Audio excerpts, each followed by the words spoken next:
Hubert quickly stood up to go get the money, eager to close the deal. Inside, Hubert fumed with frustration.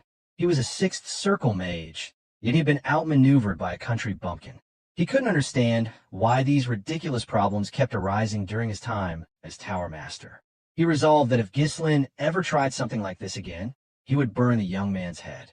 Just as Hubert was about to leave, Ghislain called out, halting him with a final request. Ghislain revealed that he wasn't done yet, and had one more condition to present. Hubert, his patience now at an end, snapped at Ghislain, asking what more he wanted. Calmly, Ghislain stated that he wanted Vanessa handed over to him, leaving the room in stunned silence. Without anyone proficient in negotiation, no one stepped forward to lead the deal. Yet Ghislain's sudden demand to take Vanessa caught everyone off guard. The silence that followed hung heavily in the room. Breaking the tension, Hubert questioned whether Ghislain truly intended to take Vanessa. Ghislain confirmed this to the Tower Master, asserting that he would make Vanessa his personal mage. Fragments of a previous life flickered through Ghislain's mind, one where a sword used as a pan to grill meat for dinner. It had been during his time as the head of a mercenary group, taking a rare moment of rest between campaigns. By his side sat a subordinate, a sword brother, and to be precise, was Ghislain's favorite slave named Claude, whose right hand had been replaced with a hook. As the meat sizzled, Ghislain noticed it was beginning to burn and made a sharp remark about it. In a tone laced with frustration, Claude challenged the complaint, pointing out the absurdity of making a one-armed man cook. Ghislain silently raised a clenched fist in response, prompting Claude to withdraw his words, pretending it had been a joke all along. Shifting the conversation, Claude brought up something that might interest his leader, a name spoken with intrigue, the Red Nightmare, Vanessa. Ghislain admitted ignorance, prompting Claude to elaborate. According to intel he recently gathered, the rumors spoke of a mage who had incinerated the northern region of Lithuania. She had reached the Seventh Circle, a woman known as Vanessa, feared and infamous as the Red Nightmare. Ghislain responded with mild curiosity, noting the title sounded extravagant, and asked for more details. Claude explained further. Allegedly, this mage had gone completely mad. Despite being a mage, she had taken the unusual route of learning mana cultivation. That oddity captured Ghislain's attention. He inquired why a mage would skip the mana circle method to pursue such a path.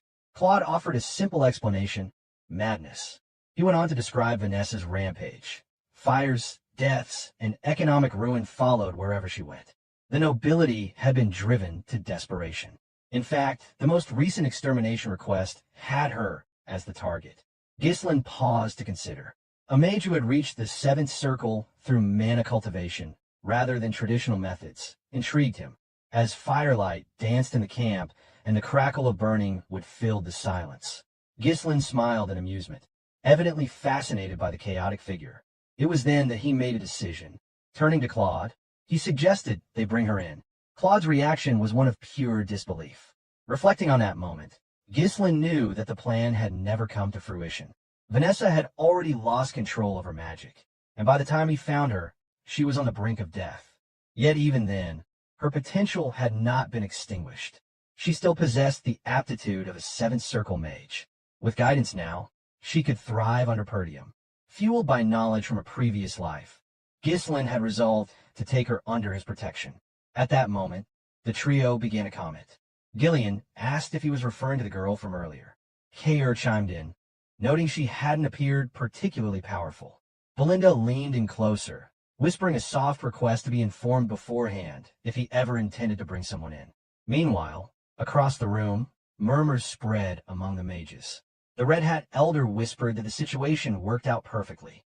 Vanessa had been a burden anyway, and giving her away seemed like an easy solution. The Yellow Hat Elder whispered that caring for her up to this point should be more than enough to honor their past ties with Lonato. With this in mind, Hubert approached and began to speak, formally acknowledging Vanessa as one of Scarlet Flame Tower's prized mages. He implied she would serve the tower well. Before he could finish, Ghislain cut him off with additional demands. Combat mages of the Third Circle or higher must also be dispatched to Perdium. Fury surged in Hubert's heart.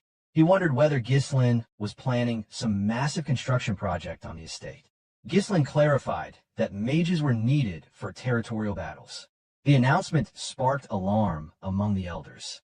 Combat mages typically earned hazard pay, and now the tower was being asked to supply them without compensation. Ghislain firmly reiterated his terms: triple the market price, deployment of third circle or higher mages to Perdium for a year, and Vanessa assigned as his personal mage. These three conditions were non-negotiable in exchange for the runestones. The trio tensed visibly. The demand for triple the market price alone was shocking, yet Ghislain had added more. On the other side, the elders glared at him with growing hostility. Hubert's mind raced. Purchasing the runestones at a high price might be justified given their urgent situation, but this felt like an overstep. Summoning his mana in a surge of rage, Hubert caused the room to tremble beneath the weight of his power. The elders joined in, unleashing their own magical presence to bear down on the young man. Yet Ghislain remained seated, unfazed, unaffected by the sheer force pressing in from all sides. Hubert locked eyes with him, voice brimming with indignation. The accusation rang clear. Ghislain Perdium must have believed him a fool. He invoked a long-standing law, declaring that mages affiliated with a magic tower were forbidden from participating in territorial warfare. To propose sending core mages of the third circle or higher into battle, while displaying ignorance of the kingdom's basic laws, was nothing short of an insult to the Scarlet Flame Tower. In Hubert's eyes, it warranted death, and he threatened to reduce Ghislain to ash. The reasoning, on paper, seemed sound. Ghislain had indeed made the first aggressive suggestion. The air grew tense as Belinda, Gillian, and Kayer prepared for confrontation. Their opponents were 5th and 6th Circle mages, formidable foes. Even united, the odds remained unfavorable for them. Gillian braced himself to leap into action, prepared to shield his lord with his own body should the situation escalate. Yet, Ghislain remained composed. Calmly, he posed a question, one that gave Hubert pause. Was he truly certain he wouldn't regret this? Hubert hesitated, compelled to hear more. Ghislain then revealed a critical piece of information. A massive vein of runestones had been discovered within Perdium's territory, far exceeding the modest supply brought that day. In fact, by several dozen times.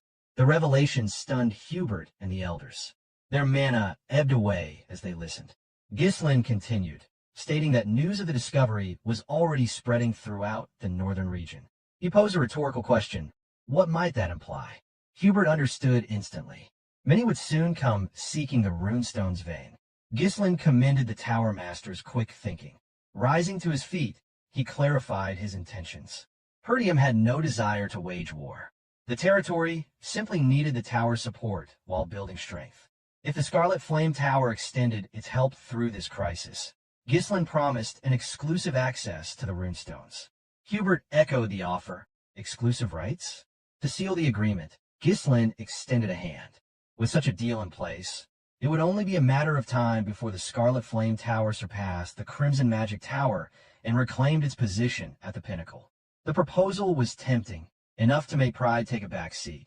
Greed began to stir in Hubert's heart, overtaking the anger that had consumed him moments earlier. A reliable runestone supply represented a dream come true. Ghislain had struck a vulnerable nerve which offering both ambition and security. The storm of fury faded. With renewed optimism, Hubert grasped Ghislain's hand firmly, a smile curving his face. The shift in demeanor left Ghislain slightly unsettled. Following the meeting, Hubert pulled aside Alfoy. The decision was made that Alfoy would accompany the young lord to Perdium. Alfoy protested. He questioned the decision, pointing out the many other mages available. Hubert dismissed the objection. The greatest talent in Scarlet Flame Tower's history was being sent not out of obligation, but because the future depended on it. As chief officer, Alfoy would represent the tower's interests. The compliment left Alfoy glowing. Hearing those words from his master stirred pride. As the mercenaries began unloading the runestones, Hubert elaborated further. This mission would serve as preparation for his eventual ascension as Tower Master. He was to monitor the estate closely and prevent any attempts to divert the runestones. If a territorial conflict did erupt, he was to retreat without engaging. All that was required was endurance for 1 year.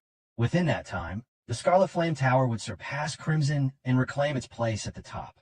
Alfoy accepted the mission eagerly, responding with unwavering resolve. However, the moment he arrived at Perdium, the excitement faded. His expression soured as he took in the estate's condition. Standing before the new arrivals, Ghislain welcomed the mages alongside his subordinates and mercenary forces. Among the mages, opinions were mixed. One observed that the castle was constructed in a classical style. Another added that while not flamboyant, it was practical. A third noted the use of proportional harmony in the architectural layout. But Alfoy seethed internally. In his eyes, it was nothing more than a wretched backwater. Only his master's command had brought him here. To think, the heir to the tower, reduced to working in such filth. When it came time to announce his position, Alfoy did so with formality. He identified himself as a third circle mage and heir to the Scarlet Flame Tower, assigned to lead the dispatched mages. However, Ghislain interrupted without hesitation. There was work to be done, and Alfoy was instructed not to let down his guard. The comment left Alfoy speechless. Rage churned inside him at being treated like a servant. Resentment brewed. Inwardly, he vowed that once he became Tower Master, he would deal with Ghislain accordingly. Ghislain called him back from his thoughts with a question. He wanted to know where Vanessa was. Alfoy turned casually, replying that she was likely at the back, handling the luggage. Soon after, Vanessa arrived, breath heavy as she carried the baggage in her arms. Gasping for breath, she finally made it to the gathering crowd. Through her fatigue, she opened her eyes and realized that the young lord himself stood there, welcoming them. Immediately, she bowed and offered her greeting. Alfoy muttered beneath his breath, urging her to hurry and remarking that he had doubted her arrival altogether. Ghislain briefly considered how to deal with the fool. Naming the heir of the magic tower would certainly provoke backlash. It would be too risky. Instead, he approached the girl, raising a hand to beckon her forward. He instructed Vanessa to set everything down and come to him. Surprised, she responded hesitantly, reminding him that she had yet to finish moving everyone's luggage. Before she could continue, Ghislain grabbed one of the bags himself, even as Alfoy interjected dismissively. According to him, she had always done menial tasks at the tower, and, being incapable of using magic, might as well continue with chores. Before Alfoy could utter another word, Ghislain hurled the bag squarely at his face. Injuring the heir would have gone too far, but humiliation was just the right dose of punishment. Alfoy cried out in frustration, shouting in disbelief. Ghislain remained calm, asserting that Vanessa no longer belonged to the tower. From that moment on, she was under his protection, and mistreatment would not be tolerated. He then issued a warning that this incident would be overlooked, but if it ever happened again, the consequences would be severe. Watching the scene unfold, Vanessa slowly regained her breath. A faint blush bloomed across her cheeks as she witnessed someone stand up for her for the first time after a long while. But Alfoy refused to back down. His face twisted in rage as he shouted about the absurdity of being treated in such a way. He was the heir to the Scarlet Flame Tower, a third circle mage, and this backwater noble had dared to demean him. Rallying the others, he barked out a command. Even if their host bore a noble title, the insult had gone too far. The estate could be reduced to flames in an instant if they chose to act. He urged them to rise and defend their pride as mages. With a sigh, Ghislain snapped his fingers. At once, the mercenary army, hardened by the brutal conflict within the Forest of Beasts, moved to surround the mages with mechanical precision, responding immediately to their commander's gesture. Alfoy panicked. He shouted in disbelief, outraged that these savages would dare raise weapons against mages. This wasn't how mages were meant to be treated. Ghislain silenced him with a single command, cutting off the tirade. As the mages turned their attention to the young lord, he laid out the reality. No matter how they were treated, the terms of the contract were clear. He now held the legal right to command the mages for 1 year, granted directly by the master of the tower. In exchange, exclusive access to the runestones had been secured. If any of this fell apart due to their defiance, it would be the tower master, not them, who suffered the loss. Alfoy stood speechless, fully aware that losing access to the runestones would devastate the Scarlet Flame Tower. Ghislain pressed the point. Their only role in Perdium was to serve as backup mana sources. If they wanted better treatment, they should commit to that role without complaint. Alfoy's face burned with anger. The thought of being reduced to little more than a battery for others was beyond humiliating. Still, he could neither argue nor act. Turning away, Ghislain issued a command to Kair and Gillian that they were to ensure the mages learned their place. Lit up with unsettling glee, Kair, commented that life at the tower must have been comfortable for the scholars. Gillian agreed, promising that the newcomers would adapt quickly to life in Perdium. Alfoy trembled with rage. He could barely contain his fury, but he remained powerless before the two. Meanwhile, Vanessa stood still, slightly flustered as she watched her former peers being disciplined before her eyes. She jumped slightly as Ghislain approached and addressed her. Ghislain asked that from that moment forward, she was to obey only him. He reiterated that she had become his personal mage. Her eyes widened in shock, and a soft blush colored her cheeks. Since the passing of her previous master, no one had ever treated her with such dignity. Yet doubt crept in. She looked away and expressed her concern. As Alfoy had pointed out, she couldn't even use magic. Being entrusted as a personal mage seemed far too much. Ghislain extended his hand in invitation. Being well aware of the potential hidden within her, Ghislain declared that he would make her capable of wielding magic, an offer to help her achieve her potential.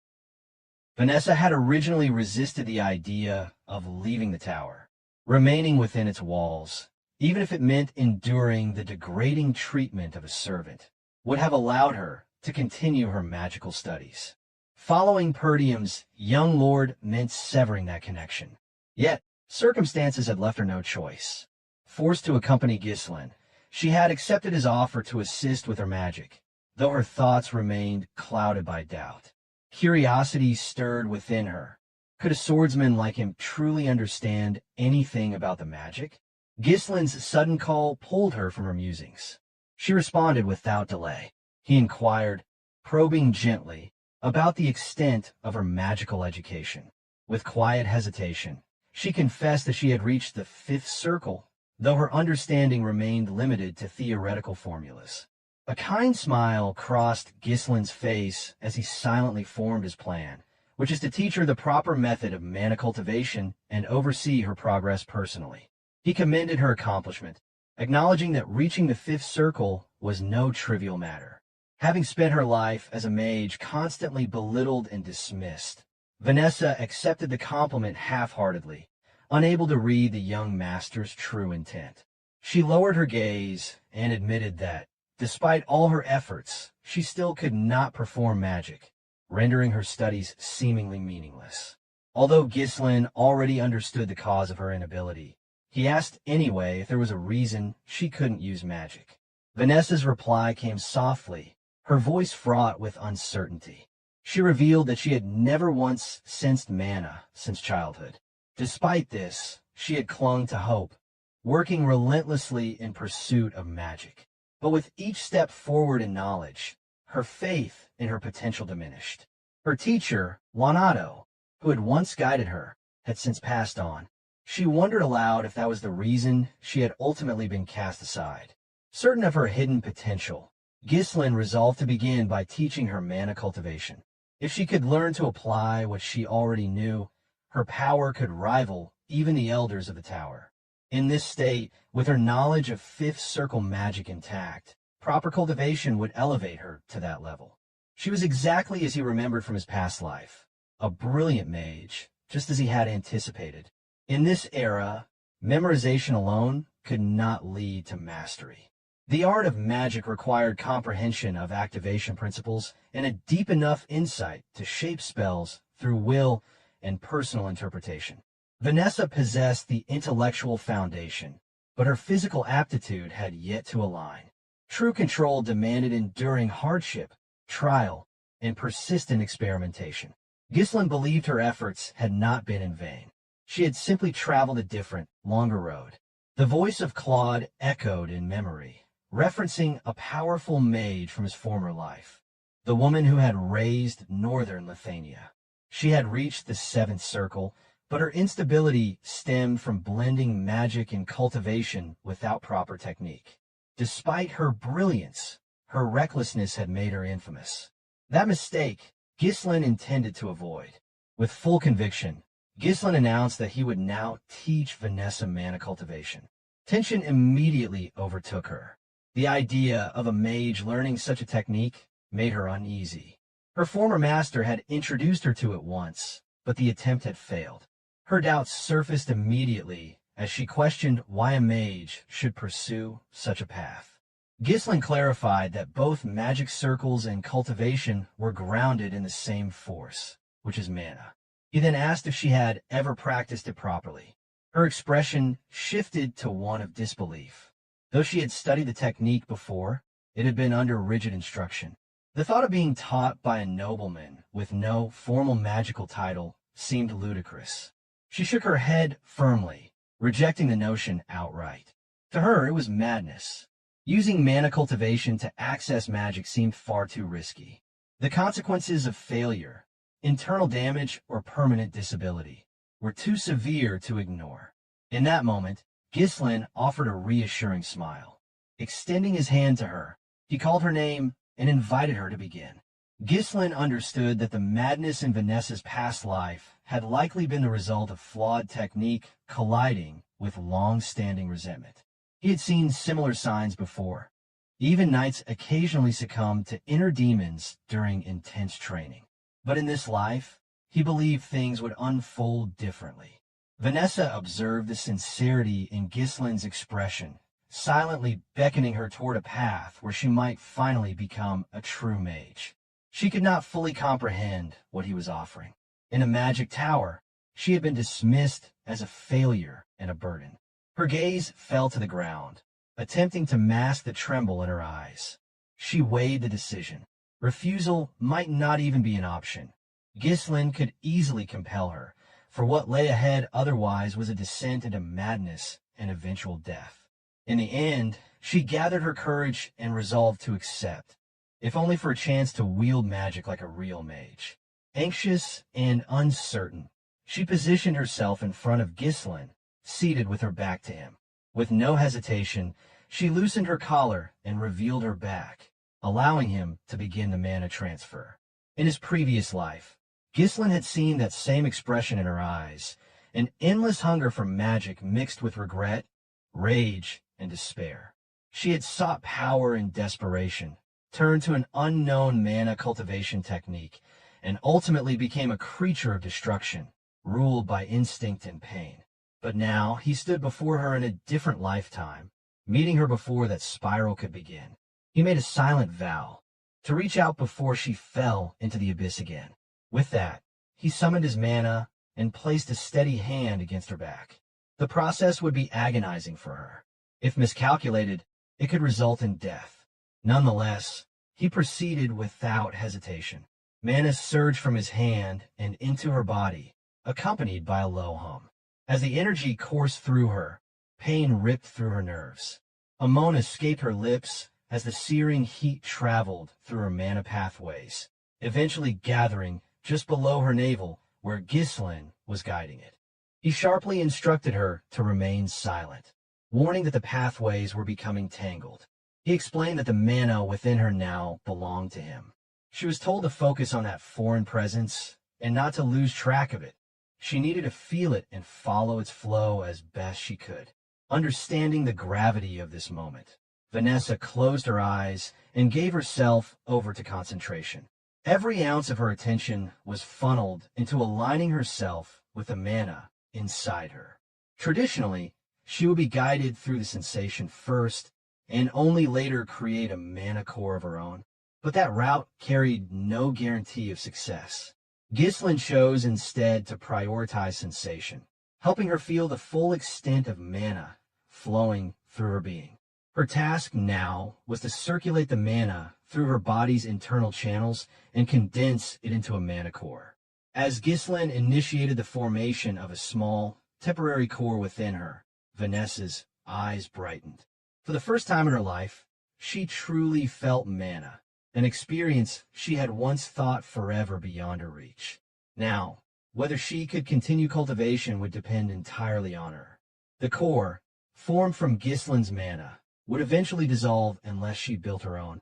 Enraptured by the sensation, Her mind drifted into the past. She remembered her origins as an orphan. Lanato, drawn by her intellect, had taken her in and lobbied for her future.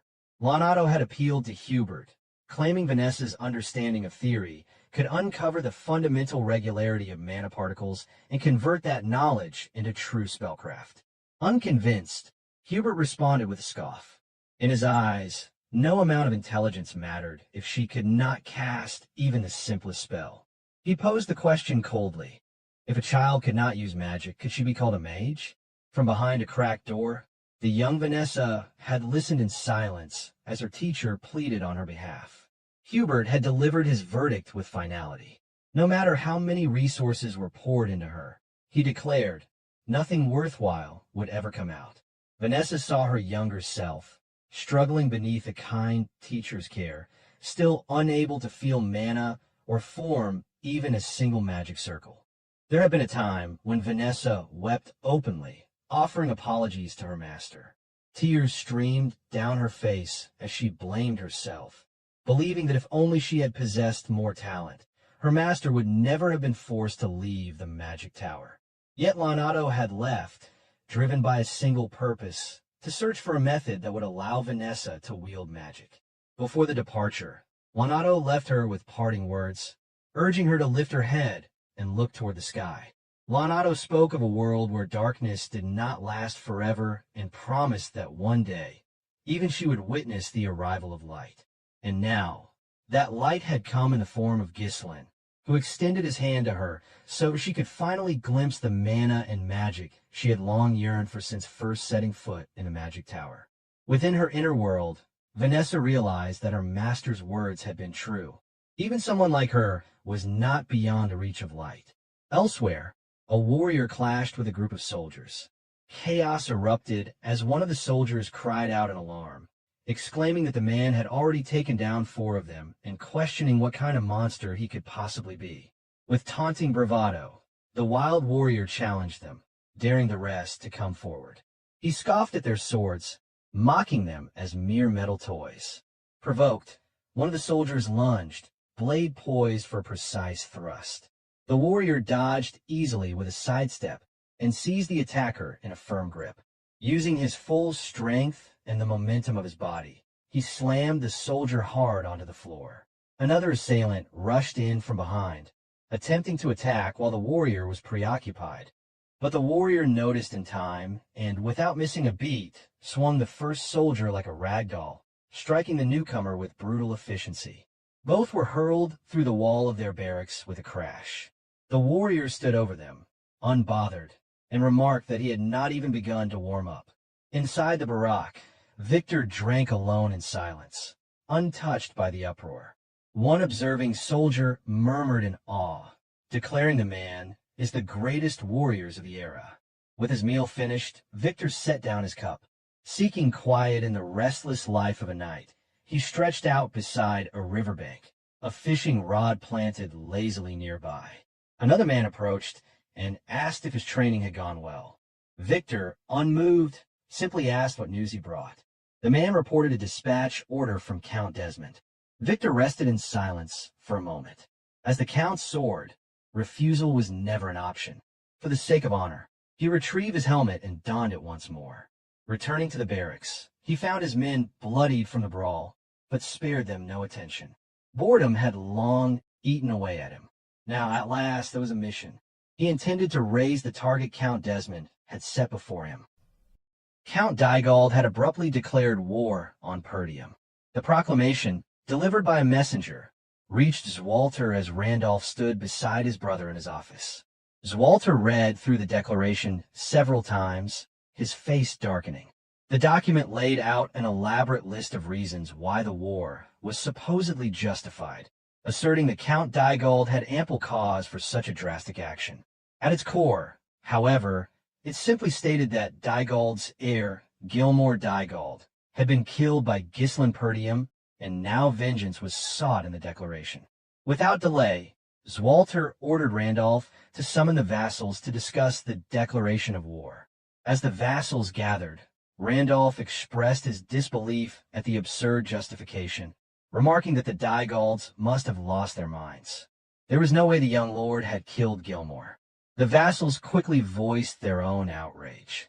Furious, one of them stated that starting a war based on false pretenses was intolerable, and they needed to be put in their place. Another lamented the long-standing alliance within the northern regions, questioning how anyone could have expected Diegald to turn its back on them. A third raised the question of what Diegald hoped to achieve by fighting them, while the vassals continued to seethe with anger. Denouncing Count Diegald at every turn, Zwalter stood deep in thought. Known throughout the kingdom as a benevolent lord who had never enslaved his people, Zwalter had always faithfully carried out his duties, serving as the northernmost defender against the barbarian raids that constantly threatened the northern villages. Suddenly, Zwalter's attention snapped back to the room when Ghislain spoke to his father, mentioning the runestones. Ghislain reminded them that 2 of their retainers had been sent to Diegald as envoys while Ghislain had been at the magic tower.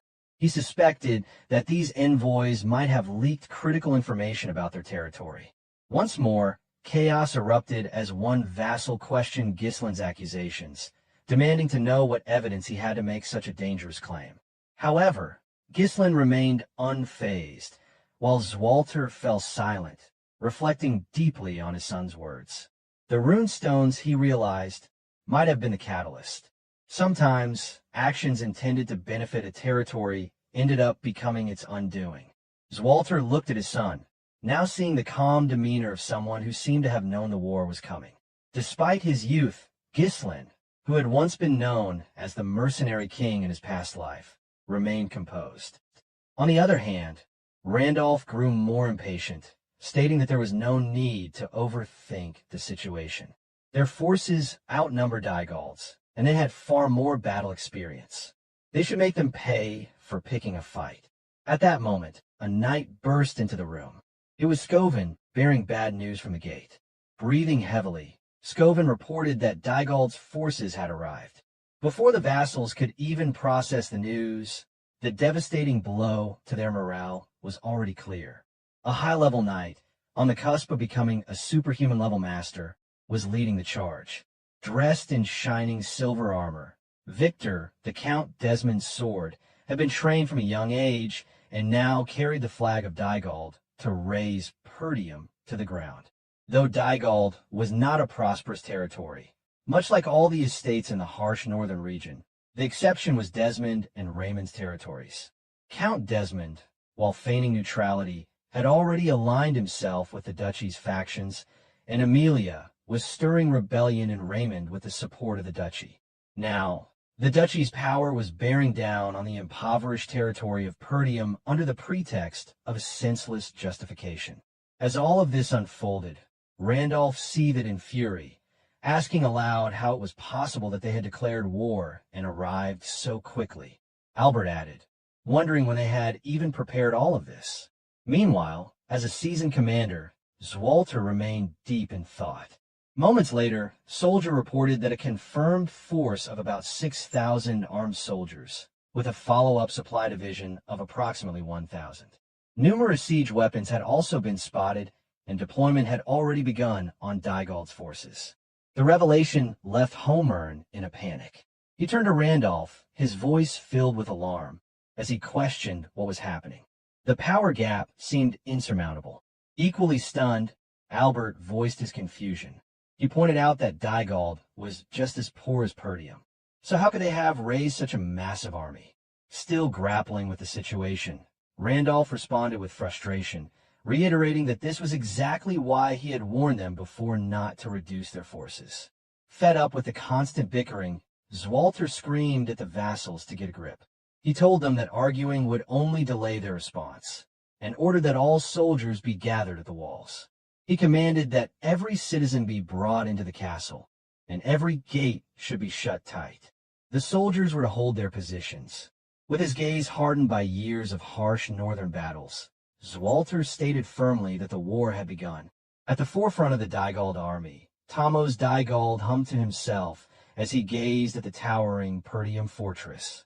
Confident that Count Desmond's support would ensure victory, He was certain the fortress would soon fall into his hands. Tamos grinned as he thought of Gilmore, his son. While Gilmore had been a lazy and useless heir, his death had given Tamos a valid reason to strike Perdium. Gilmore's death didn't trouble him much, because he could always have another son. But the chance to seize Perdium with overwhelming support was something that could only come once. Turning to Victor, Tamos asked that he accompany him, as he had something to discuss with Count Perdium. When they arrived before the wall, Zwalter shouted out in defiance, demanding to know what kind of atrocity Tamos was committing. Tamos laughed to himself, responding that what he was doing wasn't an atrocity. His beloved son, Gilmore Dygald, had been killed on this land, and he was now here for revenge. With a menacing grin, he added that Zwalter's son, Ghislain Perdium, had killed his son. What parent wouldn't be enraged by the death of their child? Tamos then offered Zwalter a chance to end the conflict without further bloodshed, suggesting that if he surrendered now, it could all stop. Ghislain, who knew that Count Desmond was backing Dygald in this war, stood silently, observing the unfolding events. Filled with rage, Randolph shouted at Tamos, denouncing his lies. Equally disgusted, Homer agreed with Randolph, stating that any further conversation would be meaningless. However, Ghislain was lost in thought. While saving Elena had bought him time, he knew that with Gilmore's death, this war was inevitable.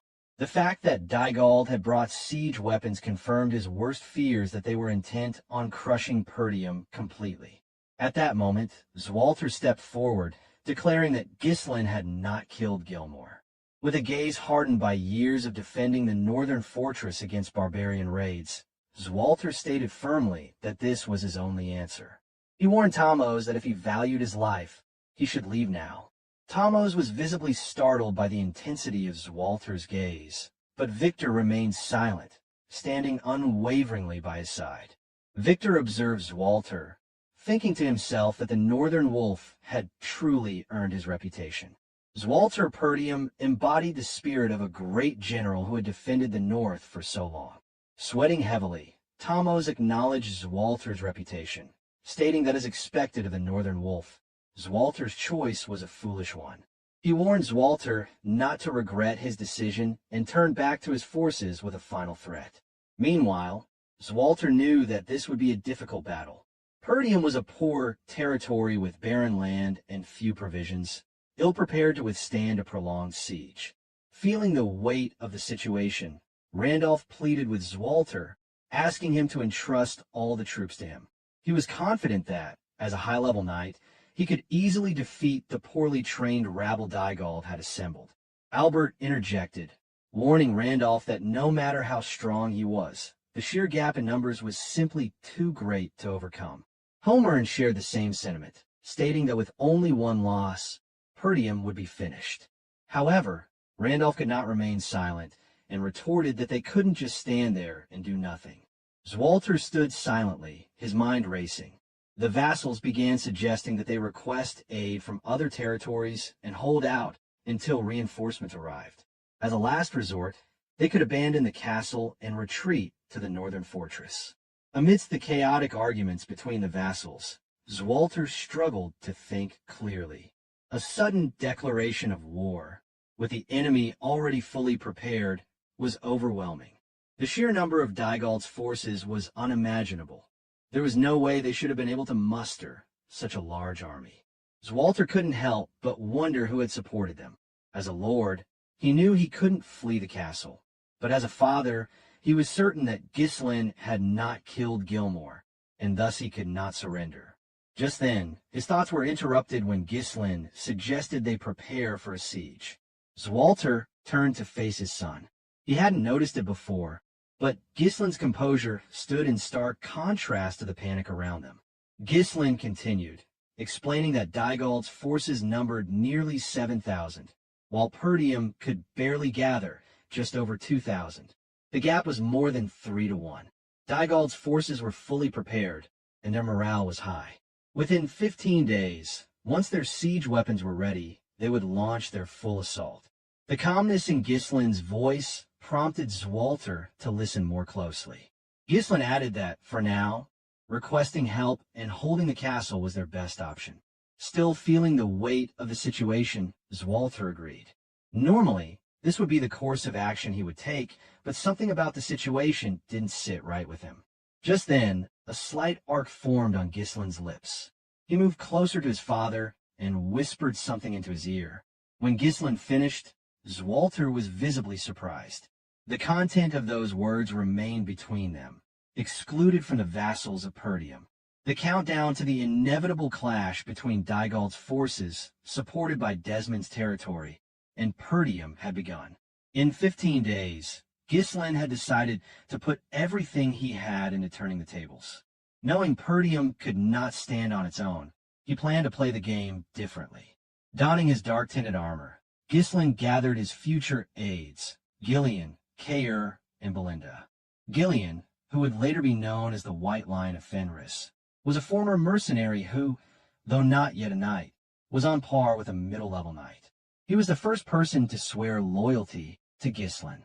Kaer, the Redhead, would become known throughout the Shadow Mountain as the King of Leather. He was an unruly mercenary who had fallen into obedience after Ghislain's rigorous training. Then there was Belinda, a mysterious figure whom Ghislain's mother had brought into Perdium. She hailed from a shadowy assassin organization and had been entrusted with the care of Ghislain and Elena after their mother's death. With them gathered, the war had truly begun. In his past life as the Mercenary King, Ghislain had been one of the 7 strongest on the continent. Though his individual strength wasn't ranked among the highest, his tactical brilliance in battle had earned him a place among the top 3. If time had allowed, Ghislain would have sought out one of the legendary figures he knew from his past life, Claude, Ghislain's #1 slave. Claude had flipped kingdoms upside down alongside the Mercenary King. But time was not on his side, and there was no opportunity to fetch him. With the resources he had at hand, and with the knowledge of a man who had rewound time, Ghislain began to elaborate his plan. He explained to his aides what needed to be done. Before Dygald's forces advanced, they would strike at their supply unit. If they cut off the supplies, continuing the war would become incredibly difficult for Dygald. Cautiously, Belinda posed a question, wondering how they could achieve such a feat because the area in front of the castle was already occupied by Dygald's troops, and there were too many eyes watching. Any attempt to act would be noticed immediately. Ghislain turned to Kaer and Ghislain, asking if their preparations were complete. Kaer reported that, as ordered, they had stationed troops in advance at the forest of Beast Outpost. If needed, the troops could hide in the forest, ensuring they wouldn't be discovered. Next, Ghislain reported that the ponchos, made from Dyrus Int bark as Ghislain had requested, had been distributed to the soldiers. The dark material was perfect for night operations, making it easier for the soldiers to blend into the shadows. Pointing at the map, Ghislain explained that a large force would naturally be easily spotted, but a small, elite unit wearing camouflage wouldn't be as easy to detect, making an ambush a viable strategy. However, Belinda couldn't shake her concern for her young lord. Despite his calm demeanor, she couldn't help but worry about the risks he was taking. Ghislain turned to her, explaining that the one problem they still faced was not knowing where Dygald's supply unit was located. He ordered Belinda to find the location of Dygald's supply unit. Startled by the gravity of the mission, Belinda paused, thinking carefully. She knew she had to protect the young lord, but she also wondered how Ghislain could be so daring in devising such a risky plan. After a moment of hesitation, Belinda replied with a firm understanding that she would carry out the task. On the other hand, Ghislain thought to himself that this was a dangerous mission, sneaking into enemy lines, risking death, but he trusted Belinda. He knew she would handle it with ease. Now, there was only one thing left for him to do: play his ultimate trump card to end the war. In his past life, Ghislain had known Vanessa as the Red Nightmare, a figure who had gained legendary status after raising the Lithania kingdom following her breakthrough to 7th Circle Mage status. Her talent and unconventional mana cultivation technique had turned her into a force to be reckoned with. In this war, Vanessa had become an indispensable force for Perdium. A few days later, at Dygald's supply unit camp, the darkness shrouded the area, with the moon hidden behind thick clouds. Unaware of the impending devastation, Baron Fabreau, a vassal of Dygald and the commander of the supply unit, cheerfully proclaimed that the war had finally begun. He eagerly anticipated the day he would be granted his own land. Perdium's former retainers, who had joined his camp, agreed, with one stating that joining Desmond's side had been the right decision. The support from their troops had earned him a cushy rear position. Another retainer raised his glass, praising the other's excellent decision-making. Drinking heartily, Fabreau continued to revel in the moment. He waved his glass, shouting that Perdium would soon be nothing but a distant memory, and part of the land would soon be his. In the darkness surrounding the camp, Ghislain's force lay in wait. Leading the charge, Ghislain had gathered his entire mercenary army. His plan was simple: wipe out the Dygald supply unit and cut off their resources, crippling the Dygald main force stationed in front of Perdium Castle. Despite the gravity of the war to come, Ghislain's future aides jested among themselves. Belinda sighed, commenting that the weather was particularly gloomy. Noticing the same, Kair remarked that it was hard to see anything in the pitch-black darkness. Reaching for his helmet visor, Ghislain smirked, noting that it was perfect weather for a surprise attack. Everything was ready, so Ghislain pulled his visor down and reached for his sword. With determination in his eyes, he commanded his forces to take no prisoners and to kill them all. Leading the charge with unrestrained fury, Ghislain's eyes showed no mercy. The hatred he carried for Desmond County and the duchy drove him to bulldoze anything and anyone who dared to threaten what was his. Disguised as Dygald recruits and mercenaries, the sheer size of the force made it unmistakable that it was outside Lord, helping in the war dispute between Perdium and Dygald. Shrouded in the darkness of the night sky, no one in the camp realized an ambush was closing in until the opposing force was at their doorstep and Ghislain's force emerged from the shadows. With a savage grin, Kair tore through the battlefield. With each swing of his sword, he struck down a soldier stationed at the supply unit of Dygald's force. To the left, Ghislain wielded a long-handled battle axe. Every swing felled a few soldiers in his path, cleaving through their ranks without hesitation. His axe, cutting through the chaos of battle, sent soldiers flying in all directions. Mana surged through Ghislain's body, propelling him to sever the necks of every soldier in his path. His blade, empowered by the mana, cut through the soldiers effortlessly. He pushed through the fear, the uncertainty, and charged forward with all his might. Nearby, Belinda charged ready to cover his back. Though worried about her young lord's first battle against human opponents, she did not voice her concerns, staying vigilant as she prepared to protect him from any potential threats. The Dygald soldiers were in disarray. Unprepared for an ambush, they had underestimated the tactical capabilities of Perdium's forces. They thought that dividing their troops would be impossible, never considering such a well-coordinated attack. However, Ghislain and Ghislain made quick work of them. They were no ordinary warriors. Ghislain, drawing from the experience of his past life, led his mercenaries with the precision of a high-level knight, and Ghislain's battle-hardened skills only added to the might of the force. The soldiers on the outskirts were wiped out in an instant. Ghislain quickly reached the opposite end of the camp, spun his horse around, and issued orders to move according to plan. He instructed that not a single soldier of Dygald's would survive the night. Torches, struck by flying bodies, were scattered about, igniting nearby tents. Soon, flames began to spread across the camp. Chaos erupted as soldiers ran about in confusion. One of the high-ranking officials in Dygald's unit rushed toward his superior. The soldier breathlessly informed Baron Fabreau that they had been ambushed, urging him to take immediate action. Fabreau swiftly exited his tent, frustration boiling over as he took in the sight of his camp in chaos. He bellowed at the soldiers nearby, demanding to know where the guards had been. Panic surged in his mind, and Fabreau shouted orders for his forces to regroup. He insisted that they still outnumbered the enemy, urging them to form ranks and stop the attack. Despite his efforts to calm himself, the reality of the situation was beginning to set in. The soldier returned with grim news that over 70% of their forces had already been wiped out. The man, the myth, the legend Gordon the Muscle followed closely behind Ghislain. Hardened from battles in the Forest of Beasts, the mercenary's charge was unstoppable. His immense strength and brutal efficiency tore through the enemy soldiers with terrifying speed.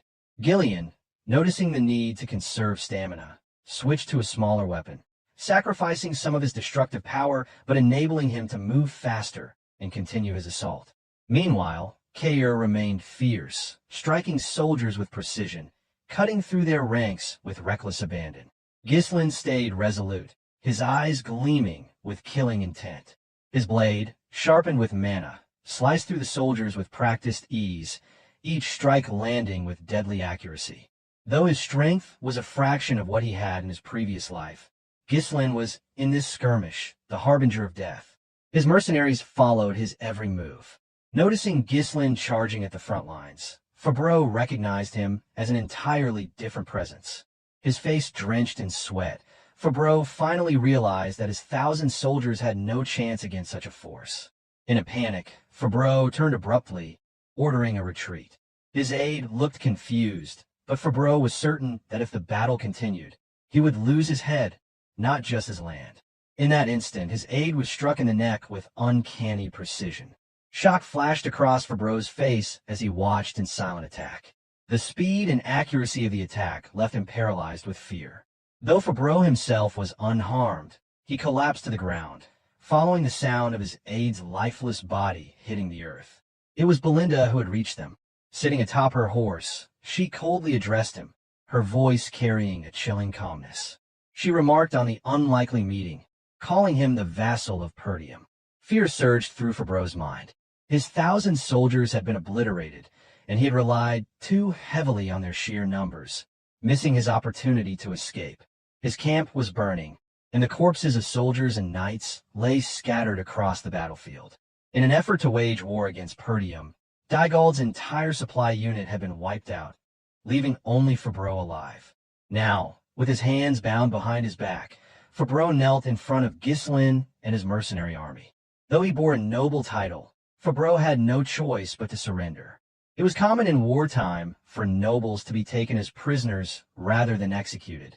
Just then, Belinda stepped on him, her boot pressing Fabreau's head into the dirt. Belinda informed the others that Fabreau was one of the vassals sent as an envoy to Dygald. Not only had he been selling information, but he had also been acting as Dygald's supply commander. Panic gripped Fabreau as he pleaded with Ghislain, desperately begging for mercy. He surrendered without hesitation, throwing himself at Ghislain's mercy, hoping to survive. He had never imagined that the young Lord of Perdium, despite his reputation as the northern scoundrel, could lead such a force in battle. However, Ghislain remained calm and asked who had bribed Fabreau, seizing what he believed to be a fleeting opportunity for survival. Fabreau quickly revealed that he had been bribed by Count Desmond. He also explained that he had been threatened and had no choice but to follow through with his actions. Ghislain didn't linger on the information. His mind quickly shifted to the demons from his past life. With Fabreau's admission, Ghislain knew for certain that Desmond's county had provided troops to Dygald to wage war against Perdium. Feeling ignored, Fabreau became more desperate. He wailed loudly, insisting that, despite his actions, he had served Perdium for a long time. He argued that Count Dygald would surely pay a hefty ransom for his release, claiming that sparing him would be a profitable deal for Ghislain. Ghislain dismounted from his horse, his eyes unwavering, and told Fabreau to raise his head. The words caused a brief flicker of relief to wash over the captured noble. Fabreau thought he was being granted mercy. In his relief, Fabreau began to make grand promises. He thanked Ghislain for sparing his life and vowed that with the life he had been given, he would serve Perdium with everything he had. But before Fabreau could finish his words, Ghislain swung his sword, severing his neck in a single, smooth motion. The strike was immediate and without hesitation. Ghislain had no recollection of Fabreau from his past life's timeline, suggesting that Fabreau had never been significant. In that fleeting moment, Fabreau was left unable to understand why he had been executed. Ghislain sighed, finding the situation absurd.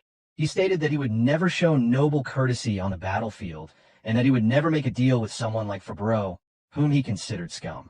With vengeance burning in his eyes, Ghislain vowed to hunt down every person who had turned their sword toward Perdium. He promised that death would come for them all. Once the deed was done, Ghislain led his mercenary army away from the remains of Dygald's supply camp. Despite the skirmish with 1,000 soldiers, Ghislain's forces had suffered little more than exhaustion, with no significant losses. Still concerned, Belinda watched Ghislain closely. This had been his first battle, and she couldn't help but wonder how he had killed so many soldiers with such apparent ease. He made it seem as natural as breathing, and yet the act of killing humans, as opposed to monsters, should have been far more difficult to bear. Kair approached Ghislain and asked what their next course of action would be. Ghislain, with his usual focus, replied that they would head straight back to the castle. He suspected that the enemy would likely attack immediately. With siege weapons at their disposal, Dygald's forces had been hurling massive stones at Perdium's castle walls. This was possible only because Count Desmond's county had provided them with the means to attack. As the catapults rained stones upon the walls, Dygald's infantry charged forward, attempting to overwhelm Perdium's smaller forces. Being a tactical strategist, Ghislain issued orders swiftly for Kair and Belinda to provide support on the left wall once they arrived, while he himself would move to the right wall. Right after, Ghislain called out to Ghislain, putting him in charge of attacking Dygald's base. He explained that the assault was a surprise attack, and that he expected Ghislain to face off against thousands of soldiers with a much smaller force. With that, Ghislain turned to Ghislain and asked if he could handle the task.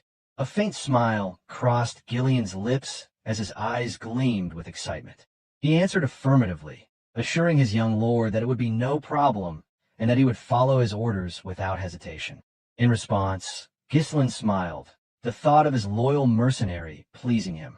After all, Ghislain was like a sleeping lion, waiting to be awakened when the time was right. On the other hand, Kair scoffed, expressing his dissatisfaction that the old man always seemed to get the more exciting tasks. Meanwhile, Belinda raised a more pressing concern about who would defend the gate. Ghislain gave a definitive answer, ordering them to leave the gate alone. With the strategic mind of a seasoned commander, Ghislain did not explain further. With his experience as the Mercenary King, who had once razed an entire kingdom to the ground, Will always had a plan. This left Ghislain's aides slightly confused. After all, to them, Ghislain was still a young lord who had gained fame as the northern scoundrel and was commanding an army for the first time. They had expected him to be uncertain, but his calm demeanor and strategic orders led them to wonder what he had in mind. Ghislain did not provide further explanation. Instead, he simply stated that this war would mark the beginning of a new chapter in Perdium's history. Meanwhile, Zwalter, a valiant high-level knight, stood firm against the overwhelming number of enemies. His voice rang out clearly, ordering his soldiers to prepare for the incoming assault. On the opposite side of the wall, Randolph, also a high-level knight, commanded the archers to fire at the advancing enemy. Though their numbers had been reduced by the rain of arrows, Dygald's soldiers were still too numerous to be easily stopped. With ladders in hand, they began scaling the walls, their numbers overwhelming Perdium's defenses. As the Dygald forces swarmed the wall, Zwalter immediately ordered his soldiers to engage in close-quarter combat. His brother Randolph closely followed behind. With the two of them leading the charge, they hoped to hold off the advancing enemy. Seeing the wall begin to crumble and his forces overwhelm it, the commander of Dygald's forces laughed manically. His joy was palpable as he thought victory was finally within his reach. He clapped his hands in delight, exclaiming how exhilarating it was. Even without dispatching their strongest knight, he was sure the battle was won. However, Victor remained focused, keeping his eyes on the battlefield. As Dygald continued issuing orders for the catapults to prepare for a second volley, Victor thought inwardly that it was finally time for the Northern Wolf to meet his end. He had hoped to face Zwalter, but now, seeing the way things were unfolding, he believed he wouldn't even need to lift a finger. Inside the walls, Zwalter, the Northern Wolf, faced a relentless swarm of mercenaries disguised as Dygald soldiers. With practiced ease, he blocked an incoming attack, sidestepping and swinging his sword to strike at the side of one of the mercenaries. But the enemy continued to pour in, and despite his strength and skill, Zwalter, alongside Randolph, found themselves surrounded. Maintaining his composure, Randolph expressed his frustration. The walls were one thing, but at this rate, the gate would fall soon. Thus, he asked what the Lord's orders were. Deciding to trust in Ghislain's earlier instructions, Zwalter ordered the soldiers to focus solely on holding the walls and to leave the gate alone. After giving the order, Zwalter turned to Scovin, asking about reinforcements. Scovin reported that the messengers sent to the surrounding territories had all returned with refusal of support. The Zimbar and Rayfold territories both claimed internal issues and could not provide assistance. Furthermore, every messenger sent to Count Loges had lost contact, and no word had come back. For various reasons, not a single estate had offered any support. Frustrated, Randolph could only curse under his breath, wondering aloud how none of the territories had sent help. He could barely contain his anger at their unwillingness to support Perdium, calling them ungrateful bastards. Within the ranks of Dygald's forces, bad news also reached the command post, delivered by a soldier. Both Dygald and Victor were visibly surprised when a soldier reported the possibility that their supply unit had been ambushed. The soldier explained that the soldiers they had sent to request supplies still hadn't returned, which suggested something had gone wrong with the supply unit. However, Dygald refused to accept such a possibility. He could not fathom that their supply unit, consisting of 1,000 soldiers, could have been wiped out while Perdium's entire force was holed up in their castle. On the other hand, Victor considered the report carefully. He suspected the possibility might be true. Though the supply unit's location was supposed to be covert, Victor could already see smoke billowing up from the area. Inwardly, Victor thought to himself that there was still someone in Perdium bold enough to think strategically. It was common knowledge that the smaller an army's strength, the harder it was to risk such a bold strategy. His eyes gleamed with excitement as he realized how interesting the war was becoming. At this point, Dygald turned to Victor and asked what they should do. Without supplies, their siege would be cut short, especially considering that Perdium's entire army was holding up within their castle. Victor raised his hand, silencing Dygald's concerns. If they couldn't thin out Perdium's supplies, they would simply break through Perdium's walls with their sheer numbers. He was confident they did not need supplies, stating with certainty that they would take Perdium's castle by the end of the day. Dygald stammered in disbelief. If they charged relentlessly, they would undoubtedly overwhelm Perdium's forces, but the losses they would suffer would be catastrophic. At that moment, Victor considered killing Dygald right there and then. After all, Dygald was merely Desmond's pawn, while Victor, the real commander, striving to be known as the Northern finest sword. But for now, Victor chose to spare him, deciding to deal with him later when Perdium had fallen. Victor continued his assessment of the battle. The assault on the left and right walls had begun long ago, yet they hadn't broken through. He thought of how Perdium's elite forces, including the Northern Wolf, were likely holding the line. But as he surveyed the situation, he noticed that the front gate was left undefended. It seemed clear to him that the gate lacked any defenders. With that realization, he raised his sword and ordered the rest of his army to charge forward. His voice was filled with conviction as he proclaimed that, by the end of the day, they would smash through the gate. Behind him, Desmond's forces, disguised as Dygald soldiers, advanced with their siege towers. Their sheer number dwarfed anything that Perdium could muster.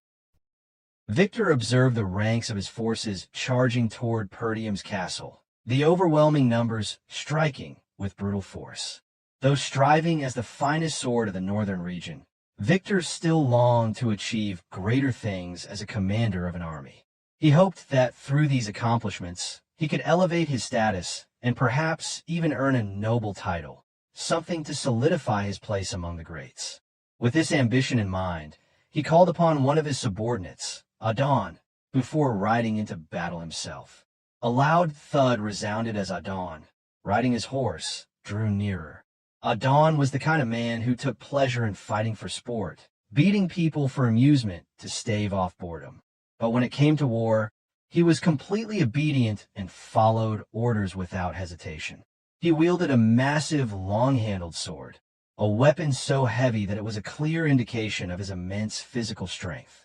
He approached Victor with military discipline, his usual chaotic demeanor vanishing entirely before his commanding officer. Victor outlined his plan to Adon. He would charge toward the castle gate himself, ordering Adon to stay at the rear and hold the formation. Though he knew that one man was enough for the task, Victor chose to err on the side of caution, knowing the Perdium army was barricaded within their castle. With Adon at the rear, Victor led the charge, his cavalry and siege weapons following closely behind, though the sheer number of the siege weapons might have seemed excessive for this siege war.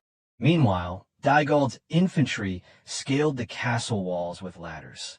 Despite their overwhelming numbers, they faced great difficulty in overtaking the defenders and opening the gate. Yet their morale remained unshaken, and they pressed on, climbing despite the certain death that awaited them at the top. Zwalter and Randolph held the line at the wall, standing firm against the onslaught. As knights nearing the upper levels of their order, they were a force to be reckoned with. With each swing of their swords, an enemy soldier fell. Though they could hold the line against the swarm of enemies with their strength, it was evident that Dygald's forces would eventually overwhelm the castle. In a moment of rising tension, Scovin, an experienced knight of Perdium, suddenly called out to his lord, panic evident in his voice. Zwalter quickly turned his head to see what had unsettled the knight. The sight that greeted him nearly made his blood run cold.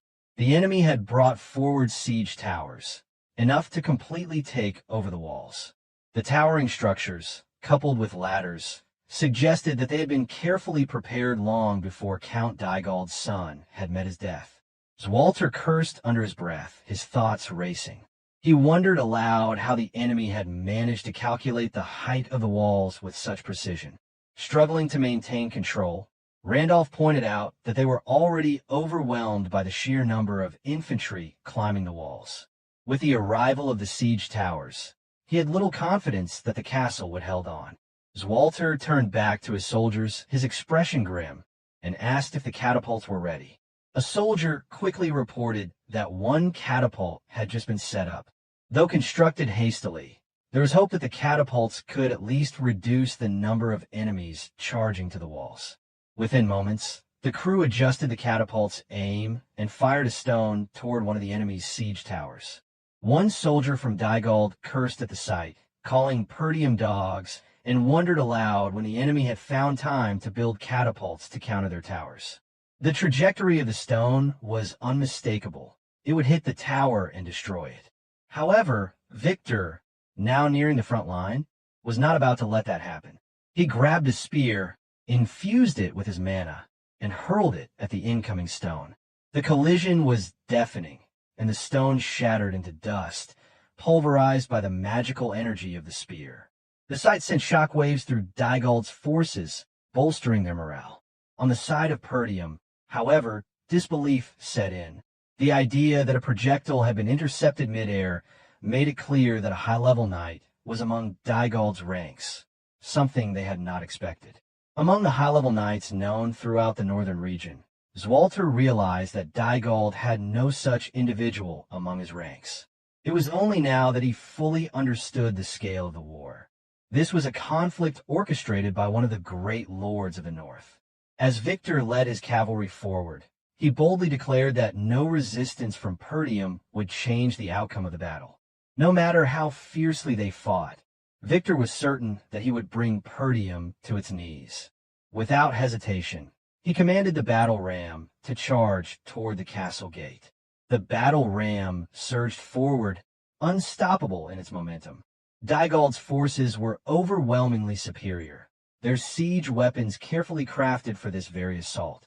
The presence of a high-level knight within their ranks only further amplified the disparity in strength between the two sides. As the siege tower docked against the castle walls, heavy infantry emerged and swarmed over the defenders. The hope that Perdium might still hold out was rapidly fading.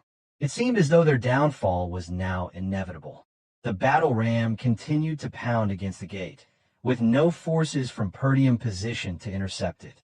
If left unchecked, the once impenetrable northern wall, Perdium would soon crumble. Lost in thought, Zwalter wondered about his son, questioning whether his plan had succeeded. Given the current state of the war, he feared that Perdium would fall. He also doubted that the mercenary forces led by Ghislain could make a significant difference at this point. Outside the gate, only a few soldiers remained stationed, while the rest of Perdium's remaining forces were spread thin, holding the castle walls in a desperate defense.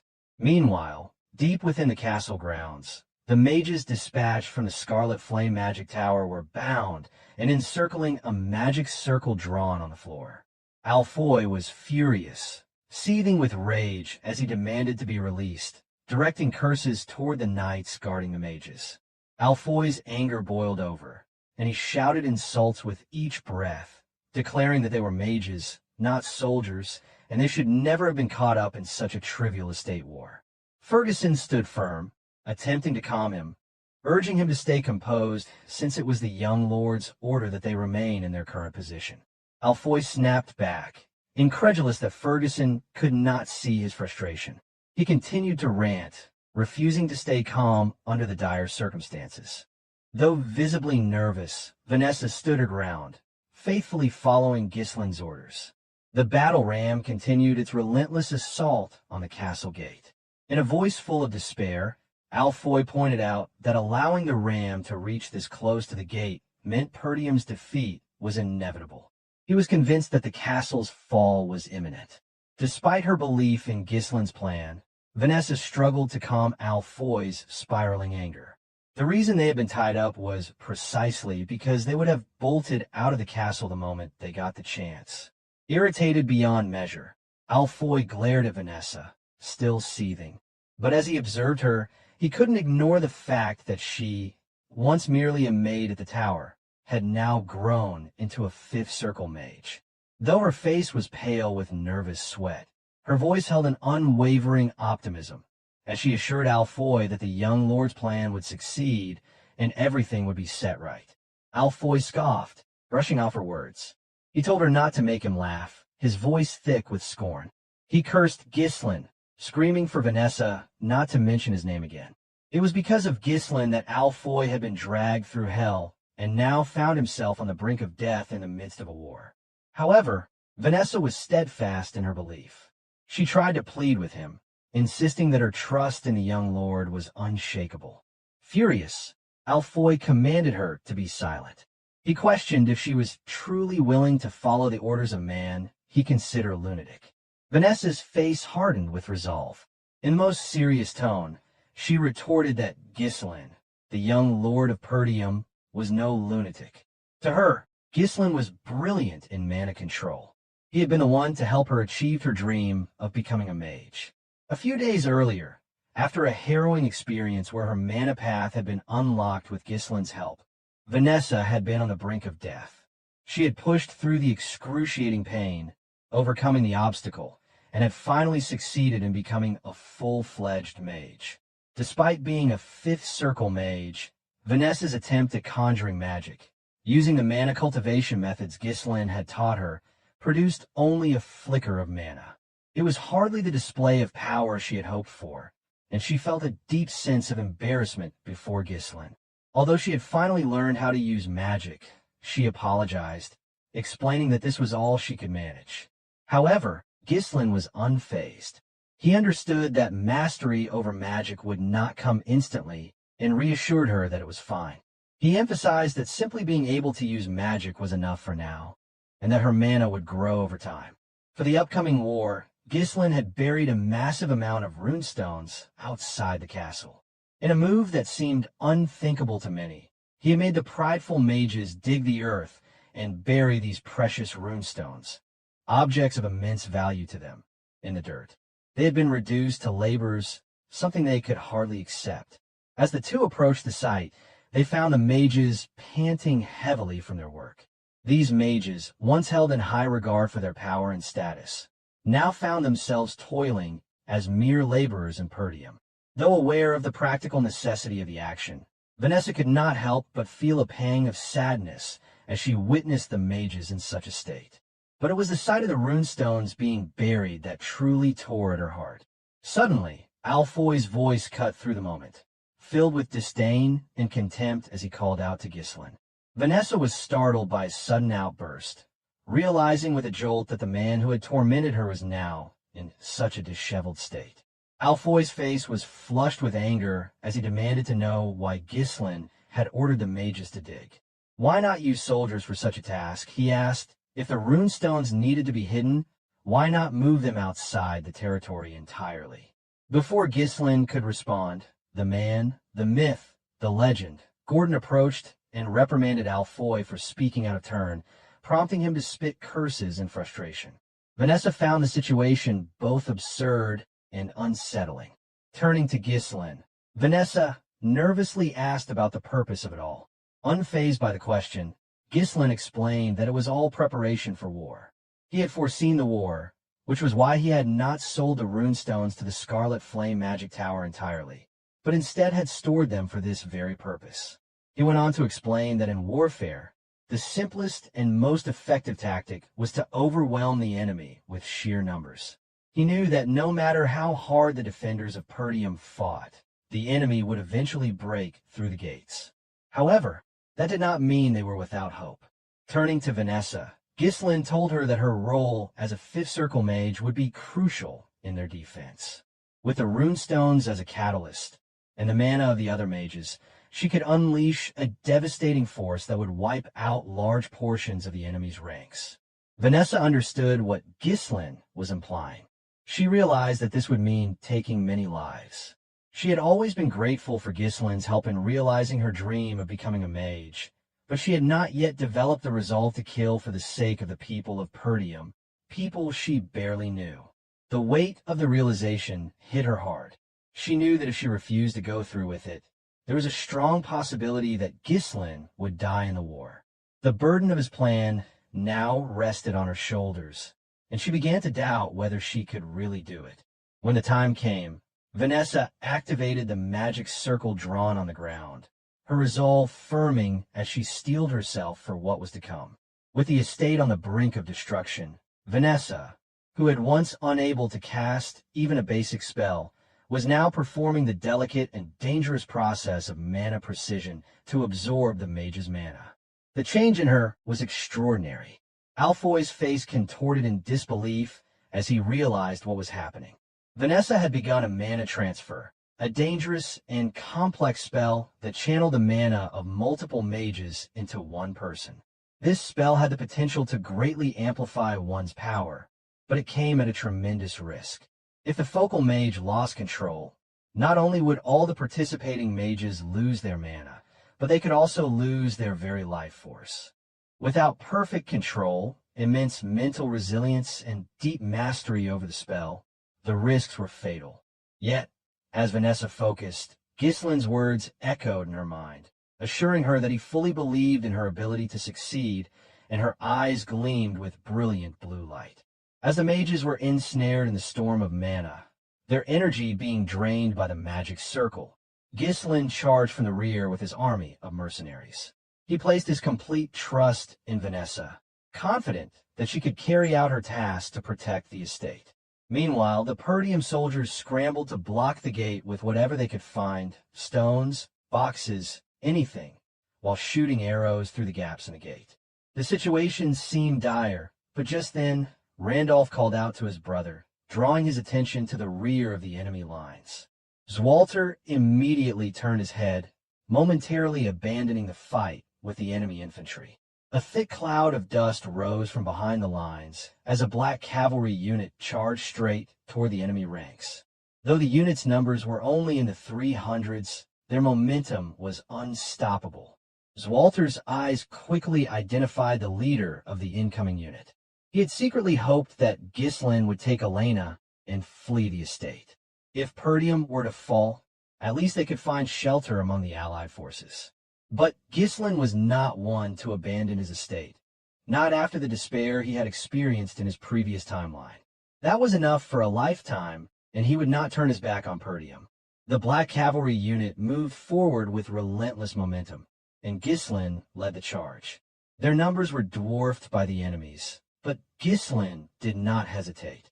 Common sense might have dictated that such a charge would be reckless, but Ghislain was not one to abandon his people. The weight of the despair from his previous life was something he could not carry again. Just then, Victor was startled as a soldier hurried to report the situation. Unknown to them, a cavalry unit had ambushed their rear from both sides. Under Kayer's lead, one side of the ambush was taken, with Belinda providing support, allowing him to rampage through the enemy ranks. The mercenaries followed closely behind, wearing ponchos made from the Durust int bark, equally destructive in their charge. Meanwhile, Ghislain continued his lone charge toward the enemy's ranks. His eyes gleamed with a sharp, unyielding killing intent as he gathered his mana and released his mana cores. A perfect symphony of riding skill, swordsmanship, and mana control allowed Ghislain to tear through the battlefield. Each swing of his sword sent an enemy crashing to the ground. At first glance, he appeared to be fighting recklessly, but his movements were executed with such tactical precision that none of the enemies who charged at him could even graze his horse. Though Ghislain's current strength was far less than his past life, the destruction he wreaked was still immense. Realizing that their rear was under attack, the bowmen panicked. Some even expressed disbelief that Perdium could possibly be receiving reinforcements. But then, Ghislain appeared, cutting through their ranks and heading straight for the bowmen. The bowmen attempted to halt Ghislain's charge, firing arrows at his horse in an attempt to stop him. But, in an unbelievable display of agility, Ghislain's horse leaped out of the arrow's path, avoiding them as if defying all expectations of what a lone cavalry unit could do. It was an absurd sight. Ghislain seemed to be flying with his horse. The bowmen could do nothing as their arrows missed, and Ghislain descended with devastating force. Every swing of his sword connected, tearing through flesh with ease. In moments, Ghislain had decimated an entire squad, leaving a trail of blood behind him. Even in his past life, this was how he fought, rampaging through the most dangerous places within the enemy's ranks. The infantry around him stopped in their tracks, stunned by the sight of a single cavalryman destroying so many soldiers so quickly. The fear in their eyes grew, and they began to believe that Ghislain was a monster. Taking a moment to catch his breath, Ghislain raised his sword high for his mercenaries to see. With their experience from the expedition in the Forest of Beasts, the mercenaries charged without hesitation, rallying behind their leader against the overwhelming enemy forces. Ghislain's voice rang out across the battlefield, carrying a message of defiance to both his mercenaries and Perdium soldiers. Despite their inferior numbers, he declared that from this moment on, they would begin their counterattack. Even though their numbers were greatly inferior, the Black Cavalry under Ghislain's leadership showed neither fear nor hesitation as they thundered toward one flank of the enemy's formation. Dygald Siege Tower had already been festered on the Perdium's walls, leaving no space for the defenders to breathe or regroup. Yet, despite the unrelenting advance of the invading infantry, not a single soul on the walls wavered. While Victor focused his efforts on seizing control of the main gate, Ghislain led a third of the mercenary forces in a flanking maneuver against the right side of the enemy formation. Simultaneously, Kayer directed another detachment from a different direction, with Belinda providing key support. Meanwhile, Ghislain led the final group of mercenaries on a daring ambush mission, targeting the heart of Dygald's rear encampment. Ghislain's massive axe tore through enemy ranks with savage force. Each swing cleaved through multiple soldiers, leaving a trail of devastation. A handful of elite mercenaries followed close behind him, their movements sharp and disciplined, reinforcing his every step with lethal precision. As he pushed deeper into enemy lines, Ghislain barked orders to Gordon and Torrent. He intended to be the decoy, pulling the enemy's gaze and fury upon himself. He told the others to disperse widely and disable vital facilities to sow chaos. Without hesitation, the two acknowledged the command and moved to execute it. Even in the thick of combat, the mercenaries exchanged breathless words.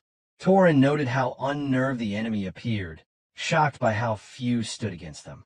Gordon echoed the sentiment, jesting that by the time they returned to the castle, all that would remain of the enemy camp would be scorched rubble.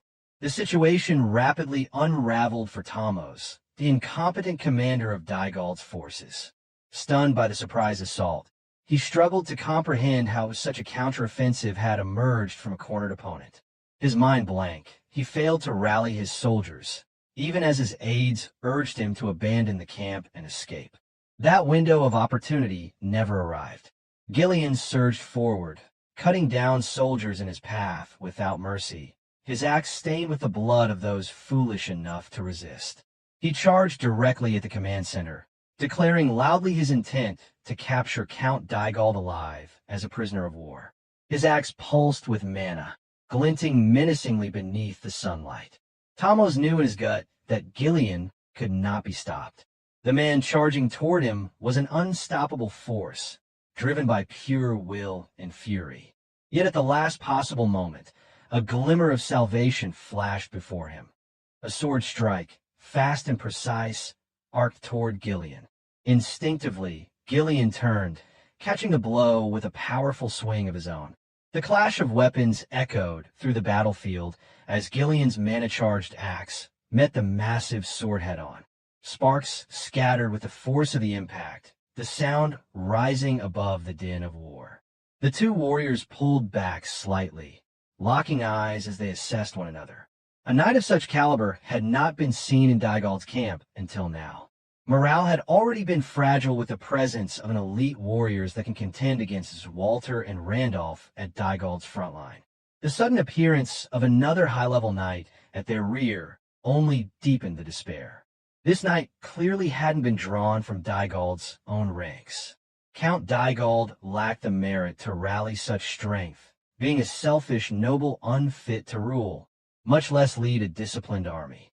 From just a single exchange of blows, Ghislain realized the strength of his adversary. This was not an enemy to underestimate, not in the heart of hostile territory, where one wrong move could end everything. Seated tall upon his horse, the knight was Adon Freso. He observed Ghislain with a calm expression, commenting on the audacity of Perdium's forces to strike so deep into Dygald's camp with such a modest number. There was something almost admiring in his tone. Adon swung his sword again in a smooth, practiced motion. With a knight's honor, he asked his opponent to give his name in recognition of strength shared in combat. Ghislain remained silent. His gaze never wavered. His eyes, burning with an eerie and focused killing intent, studied Adon from head to toe as he readied himself for the next clash. Ghislain lifted his axe high, his entire frame pulsing with unrestrained mana. With a voice heavy with conviction, he declared himself nothing more than a nameless weapon in service to the young Lord of Perdium. His unwavering loyalty stemmed from a single, life-altering event that Ghislain had saved his daughter from the eternal punishment. From that day forward, Ghislain's devotion had been absolute. Meanwhile, chaos engulfed the left side of Perdium's castle wall. Enemy infantry swarmed like a mass of ants, climbing ladders in relentless waves. The defenders held the line only because they were no strangers to war. Hardened by long battles with the northern barbarians, they refused to yield. Belinda fought with grim determination, determined to provide the defenders with a sliver of relief. She knew that if left unchecked, the wall would soon fall to the enemy's hands. Spotting two enemy soldiers closing in, she lashed them together and hurled the bound pair toward Kair, who rode nearby and was carving through the flank. Kair accepted her help eagerly, his eyes flashing with excitement. As the bound enemies tumbled through the air, he stepped forward and brought his sword down in a single, fluid motion, slicing through both with brutal precision. Blood sprayed across the battlefield, a crimson arc against the sky. Caught in the exhilaration of battle, the insecurities that once haunted him faded, replaced by the unshakable spirit of a warrior. He surged forward, cutting through enemies with tireless energy. Despite the overwhelming numbers, some lightness remained among the chaos. Belinda called out to Kair, scolding him for splashing blood in her direction again. Kair laughed it off, referring to her dismissively as a mere lady and advising her to dodge if she had time to complain. Belinda flushed red with anger at the remark, clearly offended by the condescension. On the right wall, Ghislain led a third of the black cavalry unit from the front, rending through Dygald's flank with merciless efficiency. Each swing of his sword shattered the enemy's formation. Not even the heavy infantry could withstand a single blow. In the heart of battle, he revealed the essence of a warlord. The Mercenary King fought in the most perilous position, mastering the release of his second mana core with each breath to conserve stamina. The sight of Ghislain charging alone with monstrous force shattered the enemy's morale. Even with superior numbers, no one dared to meet him head-on. Once the mercenary army closed the gap and the opposition faltered in confusion, Ghislain issued a rallying cry. It was time to press forward and annihilate them. As the mercenaries broke through the enemy formation, Ghislain shifted his focus to the siege tower docked against the wall. He paused briefly, drawing a slow breath, and his eyes took on a glacial sharpness, a signal of the carnage to come. The mercenaries wasted no time. Their experience pioneering the forest of beasts had taught them that survival meant obeying their leader's every command. Not one hesitated, not one fled. They charged together, reckless yet unyielding. A captain from Dygald's army could do nothing but curse beneath his breath. Watching his men abandon formation in fear, he saw discipline dissolve in the face of Perdium's terrifying black cavalry unit. Ghislain galloped toward the wall once more, a line of the spearmen held up. Even with the sight of blood, followed Ghislain's path in his solitary charge. Despite being human, Ghislain fought atop his steed with a fluidity and unity that matched any elven rider. As the enemy blockade came into view, he gave his horse a simple order, to dodge the blockade alone, and the beast obeyed with a sharp exhale. The spearmen launched their attack, spears thrusting in perfect unison. For the first time in the battle, they managed to reach Ghislain, only because he had chosen to barrel through them, unwavering in his charge toward the siege tower. Then, without warning, Ghislain vanished from the saddle. He had leapt. The horse slipped through the formation with comical ease, untouched by the flurry of spear tips. While the spearmen were still turning their heads in confusion, trying to make sense of the vanished rider, Ghislain had already taken to the air. His sword was drawn high, poised to strike while the enemy below remained frozen in disarray. He came crashing down atop one of the spearmen, locking the man between his legs as he descended with punishing force. Using the spearmen as leverage, Ghislain twisted his body and swung his sword in a wide arc, cleaving through the ranks of those who dared to bar his path. His movements were fluid and unhesitating. There was no room for doubt, for he understood with ruthless clarity, and hesitation would bring swift encirclement from all sides. Once the opposing spearmen had been dispatched, Ghislain released the body he had used as a pivot, allowing the inertia of his spin to carry him into one final motion. With decisive precision, he brought his blade across the man's neck. Blood sprayed forth, sealing the act with finality. His sword now dripped with the blood of countless foes. None had been spared in his wake. The ground behind him lay desecrated, littered with limbs, broken bodies, and the carnage wrought by unrelenting force. No formation or resistance had managed to endure the overwhelming might unleashed by his fully activated second mana core. His eyes locked ahead. The siege tower loomed, tall and ominous, a grotesque structure feeding Dygald's heavy infantry onto the crumbling battlements. Below, a dense cluster of enemy soldiers formed a blockade between him and the towering structure. Yet, not a shred of hesitation clouded Ghislain's mind. A glint of sheer, razor-edged intent reflected in his eyes. No one standing there deserved mercy. Not a single soul among the enemy ranks would be spared. His verdict had already been rendered. Annihilation alone was acceptable. In one glance, he took in the situation. The wall's defense was in worse condition than he had anticipated. The collapse was imminent, likely to fail even before the gate could be breached. His black cavalry had pushed valiantly, breaking through where they could, but the disparity in numbers was severe. If they faltered even slightly, they would be enveloped. But surrendering momentum was not an option. Ghislain inhaled deeply, resolving himself once more. His eyes gleamed with renewed determination. He would keep pressing forward, no matter the cost. A corps captain from Daigold's forces issued an urgent command, rallying his soldiers to strike. The siege tower had reached its target. With the wall would soon fall, all that remained was to stop the black armored knight who stood in their way. The soldiers surged toward him. Ghislain raised his sword over his shoulder, steadying his breathing. For a brief instant, he tapped into the volatile energy of his third mana core, enhanced by the strange power obtained after absorbing the venom of the blood python. Though not yet equal to the legendary state of transcendence, the refinement of his mana gave his blade the sharpness needed to cut through iron as if it were cloth. His sword flashed. The first soldier to challenge him stood no chance. The weapon passed through his iron helmet with no resistance, the man collapsing without a sound, a mere offering to Ghislain's relentless advance. Another step forward to take his place. Armed with a crude sword and a wooden shield, the man roared a curse and lunged. But before his attack could even form, his neck had already been severed by a clean, efficient stroke. Still more poured in. A heavily armored soldier jabbed forward with precision.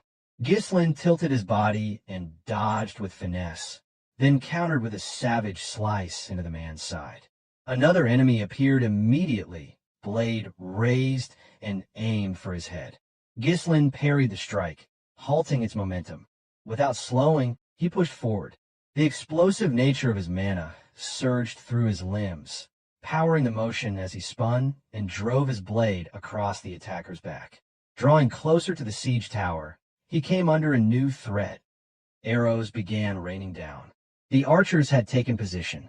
Recognizing Ghislain's true target, the captain shouted furiously for every archer to focus their fire. The archer's captain ordered that the man was not to be allowed near the tower. But Ghislain was already past their sights. His body blurred into motion, streaking through the hail of arrows. None found their mark. Only the faint, gleaming trace of his killing intent remained in the space he left behind. Ghislain's next target stood above the fray. A corps captain mounted atop a trembling horse. The captain met Ghislain's gaze, his eyes wide with dread and throat tightening with fear. Whatever resolve had brought him to war now withered before the monstrous presence of the black-armored warrior. Without pause, Ghislain launched forward. His sword pierced cleanly into the captain's body before the man could lift his weapon. The captain offered no resistance. His fear had paralyzed him, and the terrifying aura of his attacker proved too overwhelming to confront. As though hoisting a carcass on a spit, Ghislain lifted the man's body into the air, twirled it with brutal elegance, and hurled both sword and corpse together toward the siege tower's thick central beam. The line of resistance that had dared block Ghislain's advance was now obliterated. The tower's archers, still fumbling to reload, bore witness to a horrific spectacle. One of their commanding officers slain and strung through the air like a display of vengeance. The sword embedded itself deep in the siege tower's wood. Blood spattered across the surrounding platform, painting the battlefield in fresh crimson. A stunned silence followed. Without delay, Ghislain tugged on a thread of mana, an ethereal link he had tied to the hilt of his sword. In one seamless motion, he leapt, drawn upward through the air by the arcane tether. The motion defied logic. None among the enemy could comprehend what was unfolding. All they saw was that the black-armored warrior had taken flight, soaring unrestrained toward the siege tower's highest platform. As Ghislain reached the top, his hand caught the hilt of the embedded sword. The blade, still soaked with blood, landed firmly in his grip. In that same instant, he swung. Terror surged through the defenders above, their minds filled with unspeakable dread, paralyzed as they recalled the massacres he had already wrought. Every line of defense that had previously tried to stop him now lay in ruin, replaced only by blood and severed limbs. Activating his third mana core once more, Ghislain allowed raw fury to flood his senses. His eyes flashed with cold judgment as he brought the sword down in an explosive arc. The entire top section of the tower split under the weight of the blow. No one could challenge him. Not here, not now. This siege tower, a key element of Victor's siege strategy and aligned perfectly with textbook military doctrine, was left almost undefended. The defenders had been stretched too thin along the walls, unable to secure every breach. Ghislain's timely assault now offered a vital reprieve to those still fighting on the ramparts. The shock spread rapidly through Dygald's ranks. The destruction of a siege tower by a lone knight in black armor had shaken even the most hardened soldiers. Yet some believed this act of defiance to be a foolish gamble. They reasoned that once the tower collapsed, its would-be invaders would swarm the lone attacker. Observing the collapse from afar, Victor remained outwardly calm. He pondered whether the warrior who destroyed the tower was the same black cavalry commander responsible for the devastating flank assault. As a plume of dust rose from the crumbling tower, Ghislain stepped away from the wreckage with steady resolve. The move he had made was bold, driven less by calculation and more by instinct. He had exploited the narrowest of weaknesses in Victor's formation. In the chaos of war, he had discerned the enemy's intent, gauged the battlefield's rhythm, and seized the fleeting moment. Victor turned to one of his soldiers and asked if the gate had finally been breached. The soldier faltered, stammering an explanation. The gate proved more fortified than they had initially assumed. Internal interference had delayed their progress, but he estimated success within 10 minutes. Victor remained silent for a breath. That delay could allow the black-armored warrior to rampage freely within their ranks. Deciding to act, Victor prepared to enter the battlefield himself. He walked forward, instructing his troops to break through the gate within 5 minutes. In the meantime, he would deal with the enemy commander personally. Before turning away, Victor shot a glare back at the soldier, his cold gaze heavy with killing intent. The message was unmistakable. Failure would be met with death at his own hand. Terror surged into the soldier's expression as he quickly confirmed the order with his trembling voice. At that very moment, a mounted mercenary emerged from the cloud of dust, hurling taunts at Victor and referring to him mockingly as a winged tin can. Cloaked in grit and ash, the rider announced that he would be going nowhere. Victor's gaze shifted slightly as he asked the newcomer's identity. The rider revealed himself as Kair, the commander of the Cerberus mercenary, his sword pointed directly at Victor in a bold challenge. A wide grin spread across his face, fueled by the thrill of confrontation. Having broken through the enemy's flank, Kair had reached the heart of Dygald's assault. Upon spotting the strongest opponent in their ranks, he could not resist the urge to call him mercenary. His sword pointed directly at Victor in a bold challenge.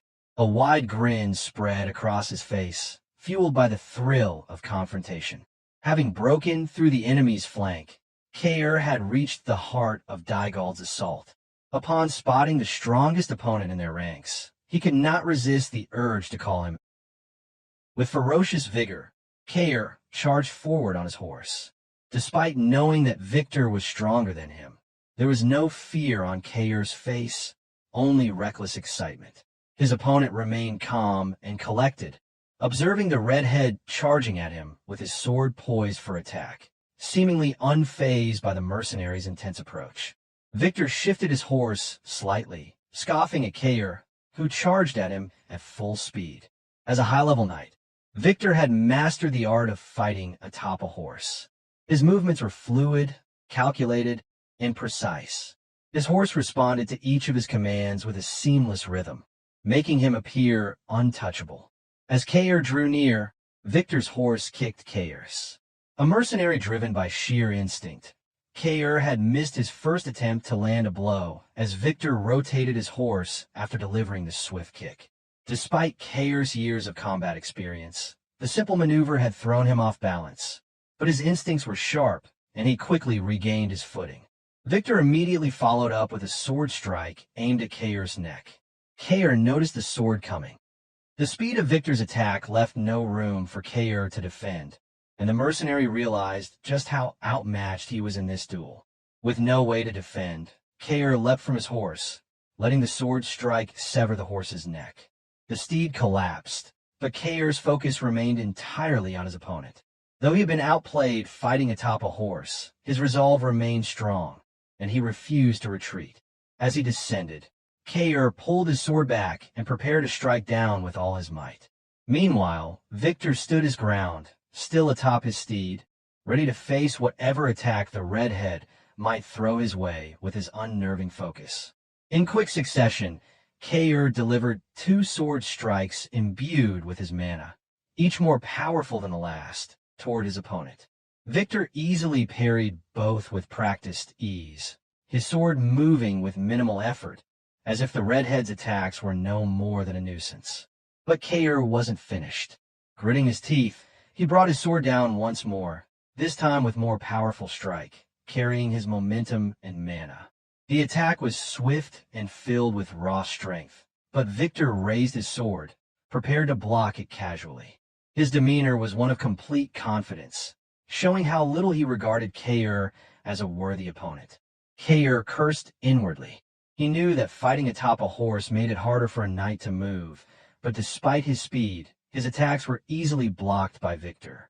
Kair's strikes had no effect, and his momentum faltered with every failed attempt.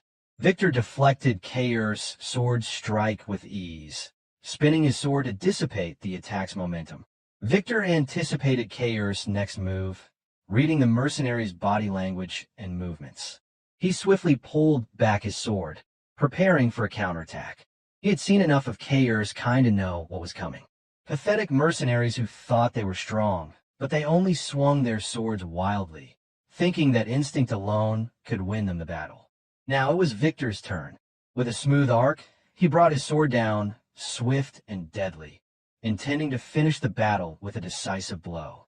Before Kair could even land on his feet, he raised his sword in a desperate attempt to defend himself. He had been briefed on his opponent's strength, but nothing could have prepared him for the overwhelming power of the high-level knight. The moment their swords collided, Kair felt the full weight of Victor's strength behind the strike. When their swords clashed, their mana collided as well. Kair's blade met Victor's, but it was no match for the sharpness and power of Victor's swordsmanship. The shock of the collision ran through Kair's arm, down to his whole body, as he still not yet regained his footing.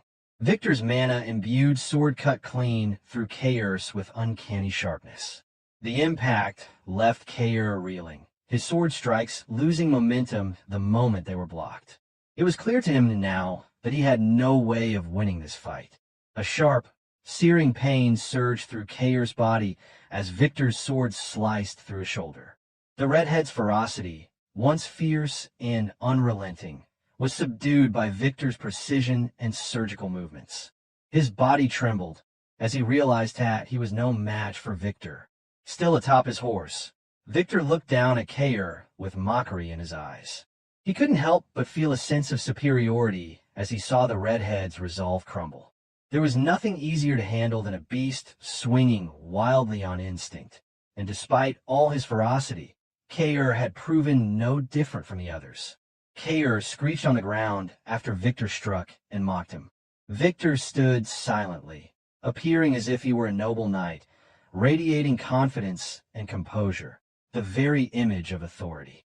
Through labored breath, Kair cursed inside his mind. After the few exchanges of sword strikes earlier, he now fully realized how real Victor's strength was. It was exactly as Ghislain had explained to him before the charge on the flank. Ghislain had revealed that there was a high-level knight among Dygald's ranks, a knight named Victor, who was Desmond's hidden trump card. One among many, Desmond County stayed behind the shadows, targeting Perdium, had sent Victor to ensure their defeat. Kair had asked if Victor was stronger than the Perdium young lord. Ghislain had responded curtly, stating that Victor would be the strongest opponent Kair had ever faced, aside from Ghislain himself, who had once beaten him senseless in the Moriana recognition. Ghislain had elaborated that Victor was using Dygald's sheer numbers to force Perdium's focus onto defending the walls. Once their attention was diverted, Victor would break through the gates and launch a full assault.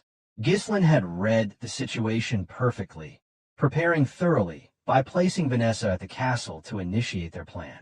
However, Ghislain had also warned that if Victor entered the castle through the gate, the entire plan could fall apart. He had entrusted Kaer with the responsibility to hold Victor off until Vanessa was ready to unleash a secret concoction of destruction upon Dygald's forces. With a broken sword tightly clutched in his right hand, Kaer held his wound to prevent it from bleeding. He had accepted the responsibility to hold Victor off until the timid mage of Perdium estate was ready. Despite the hopeless battle they faced, Kaer had remained, fighting for Perdium. Even though Kaer was a mercenary fighting in a losing battle, his eyes glinted with lethal intent as he steeled himself, recalling Ghislain's words, urging him to hold the strongest knight in Dygald's ranks.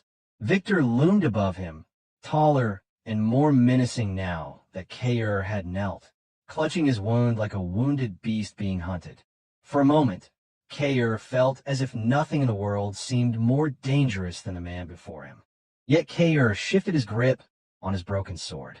Just as the blade gleamed with mana, a laugh escaped Kaer's lips.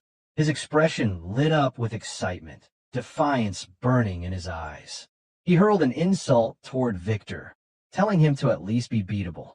Despite his current predicament, he jested, trying to suppress the blood flowing from his wound, unwilling to let it slow him down. Meanwhile, the battle on the wall raged on. Dygald's forces seemed to remain unyielding, despite the Perdium young lord and his army of mercenaries joining the fray. At the rear of Dygald's camp, Ghislain was locked in battle with a mysterious second in command. Repeatedly, Ghislain swung his massive, bloodied, long-handled axe toward his opponent, yet he still failed to break through the knight's defense. His opponent, Adon, raised his shield to block every attack, swinging his sword only when an opportunity presented itself. Count Dygald, standing behind the battle, exclaimed Adon's name in praise, his admiration for the knight evident. One of his retainers quickly intervened, urging the count to get back, warning him that he would be caught in the battle if he didn't move. Meanwhile, the mercenaries continued to tear through Dygald's support line. Much like Kaer and Ghislain, their loyalty to Ghislain had grown. They fought with seemingly unrestrained fury for Perdium, determined to hold their ground against the enemy's superior numbers. Trading blows with Adon, the sound of their weapons clashing rang out clearly across the battlefield. Ghislain cursed under his breath. Time was not on his side, yet despite his best efforts, he could not break through his opponent's defense.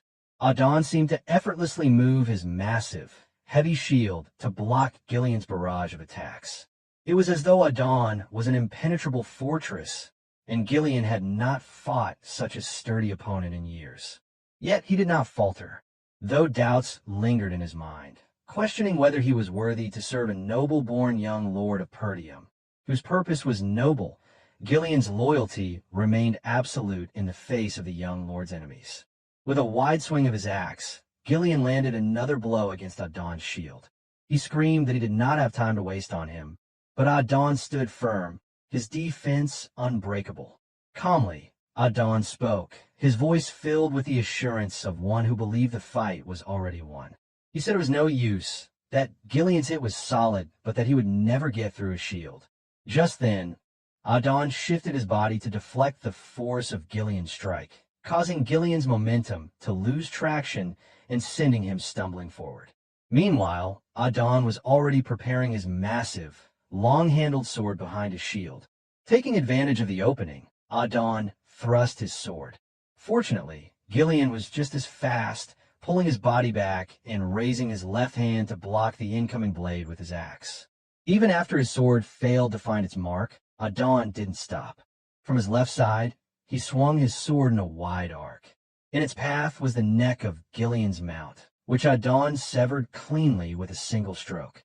Fighting a high-level knight atop a horse was known to be difficult, but Adon's skill with both a massive shield and sword made him a perfect match for such battles. Ghislain cursed under his breath as he saw the inevitable outcome. Adon lifted his shield high, along with his horse. The sheer momentum of their combined weight would be devastating to Ghislain, who had fallen without proper footing. Yet Ghislain still raised his axe, attempting to defend. Adon's eyes glinted with a chilling, killing intent. He knew this would be the moment to break Ghislain's defense. He brought his shield down with crushing force. The collision was inevitable. The combined physical weight of Adon and his horse slammed into Ghislain, sending him crashing to the ground.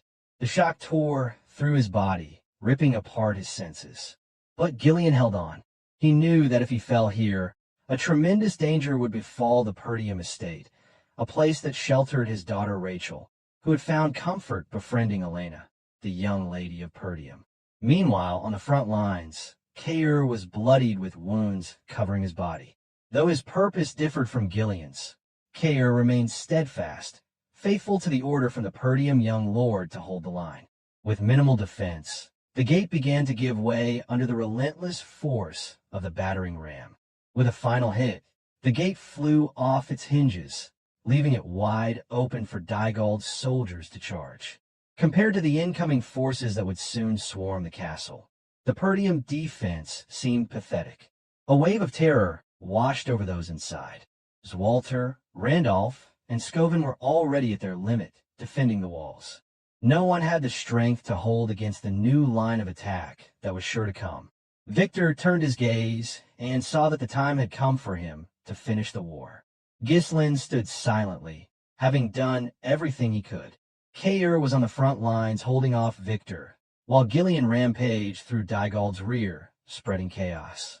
Lastly, Vanessa, the newly realized 5th Circle mage with a meager mana reserve comparable to that of a 1st Circle novice mage, was tasked with using her talent to destroy Dygald's forces with a massive explosion of power. Despite the seemingly impossible tasks at hand, Ghislain had placed his complete trust in these individuals.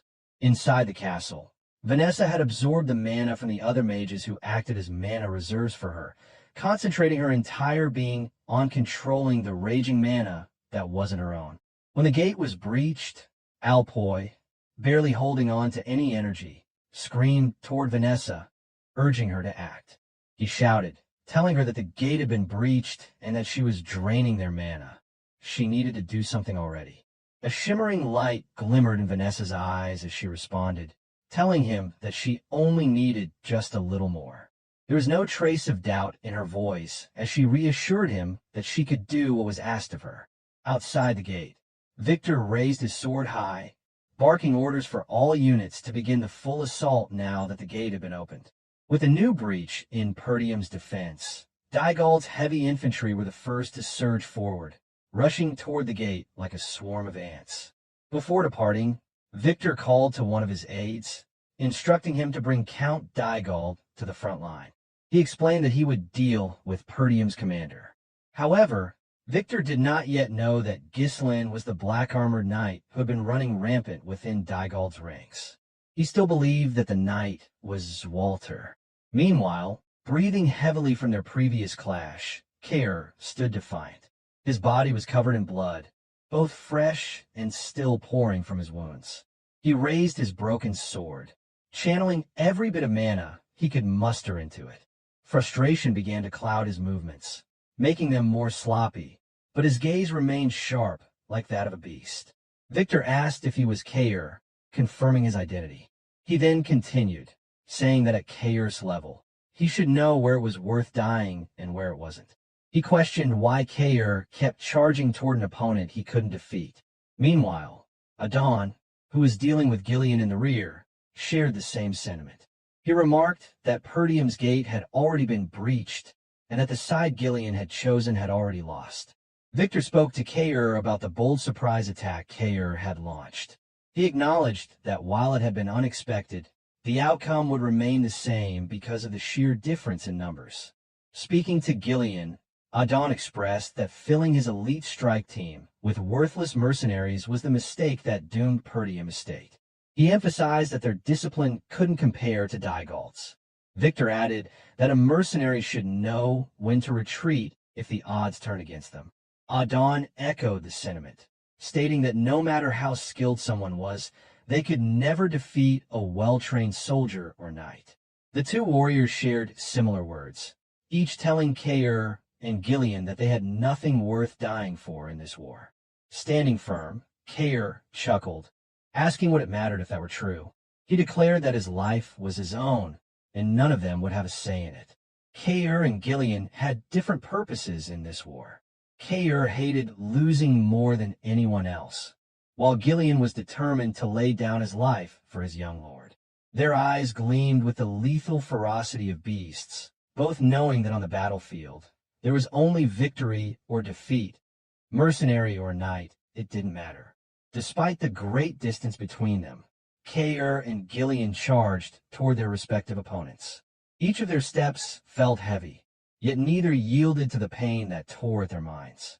Victor and Adon steadied themselves atop their horses, ready for anything that might come their way. Adon pulled back his sword, preparing to swing it wide. He spoke, his voice cold and unwavering, stating that a loser's excuses were not worth hearing.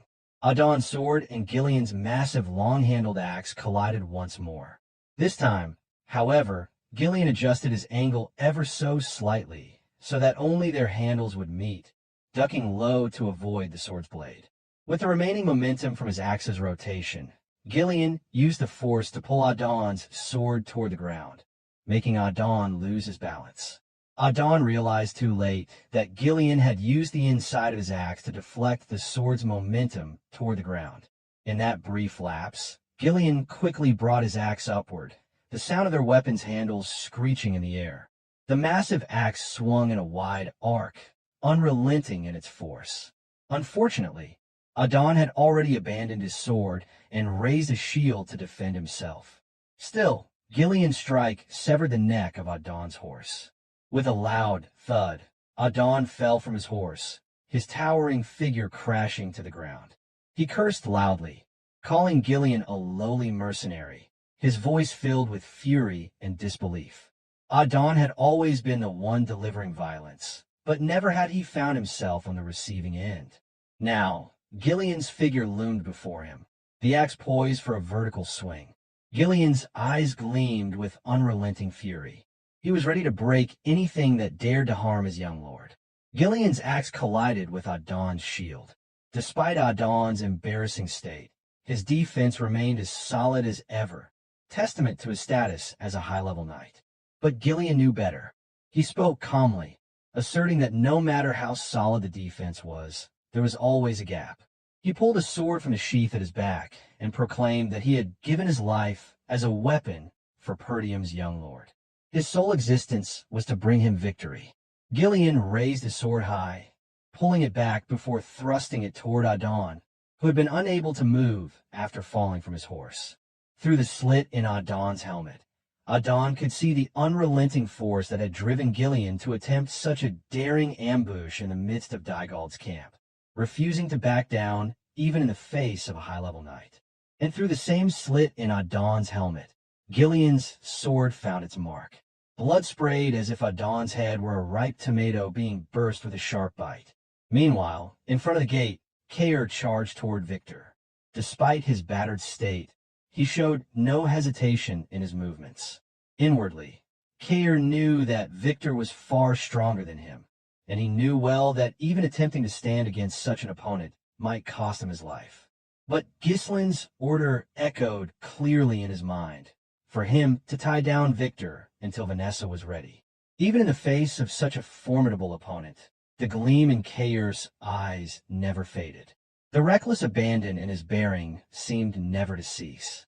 His mind focused on only one thing, to land a single strike on Victor. Meanwhile, in front of the gate, Kair charged toward Victor. Despite his battered state, he showed no hesitation in his movements. Inwardly, Kair knew that Victor was far stronger than him, and he knew well that even attempting to stand against such an opponent might cost him his life. But Ghislain's order echoed clearly in his mind, for him to tie down Victor until Vanessa was ready. Even in the face of such a formidable opponent, the gleam in Kair's eyes never faded. The reckless abandon in his bearing seemed never to cease. His mind focused on only one thing, to land a single strike on Victor. A sudden flash of memory resurfaced in Kair's mind, recalling the time he had asked Ghislain to demonstrate particular moves. Despite Kair's usual antics, Ghislain had listened intently, to the question. Although awkward and embarrassed about asking for instructions, Kair had inquired about how Ghislain managed to dodge a strike during their fight at Moriana's recognition. He was especially curious about one slick move where Ghislain had dodged and then quickly cut through the distance between them. Embarrassment showed clearly on Kair's face, but he still managed to express his points and ask Ghislain to teach him. Glancing back slightly, Ghislain smiled at Kair's growth in character. Before, Kair would have defiantly spoken toward Ghislain rather than humbly asking. Turning back away, Ghislain explained that the specific movements themselves were not what mattered. He said that the first time someone fights him, they'll probably think he is just a beast who charges straight in. Because of this, they tend to underestimate him. Now on the battlefield, Kair charged at Victor with Ghislain's word in mind. His body was bloodied, and his sword was broken, yet his spirit to land a hit never wavered.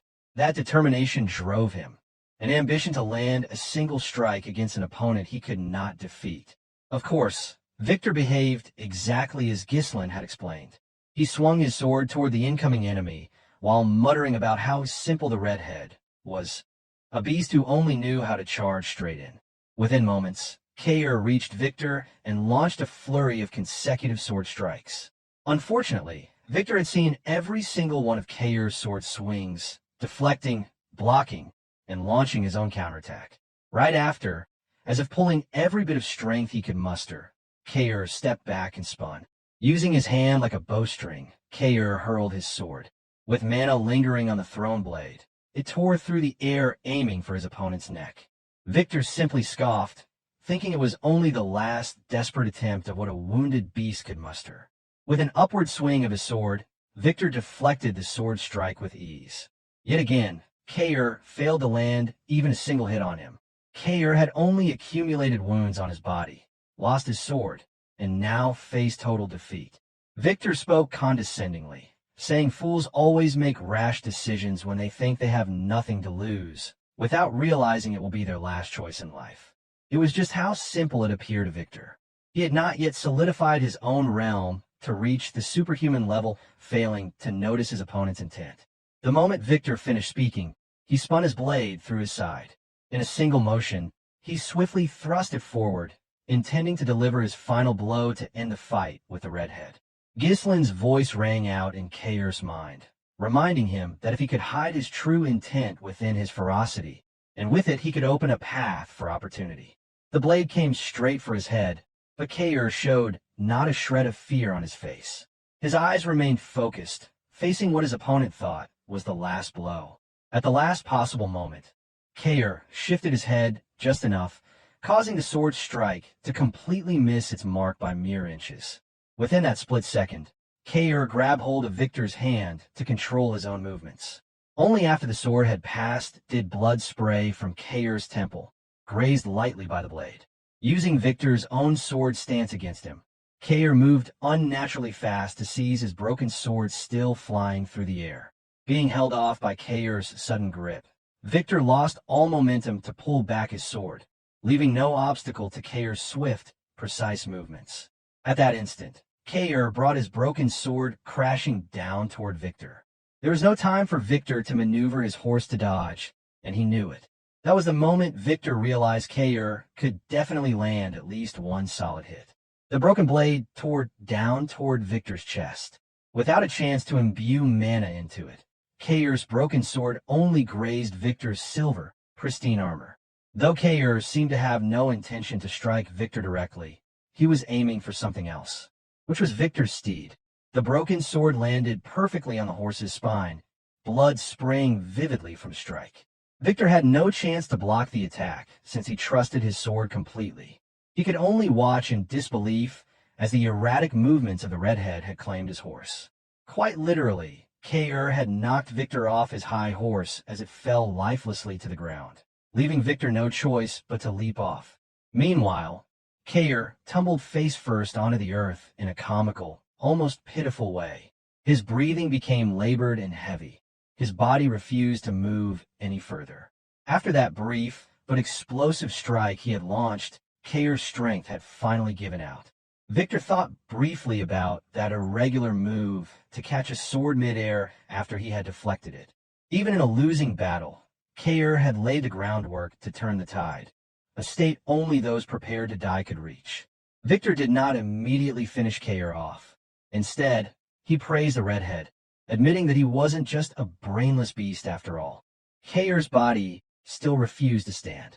If Victor had wished, he could have ended Kair's life then and there. Somehow, Victor chose to entertain the wounded beast, Kair the redhead.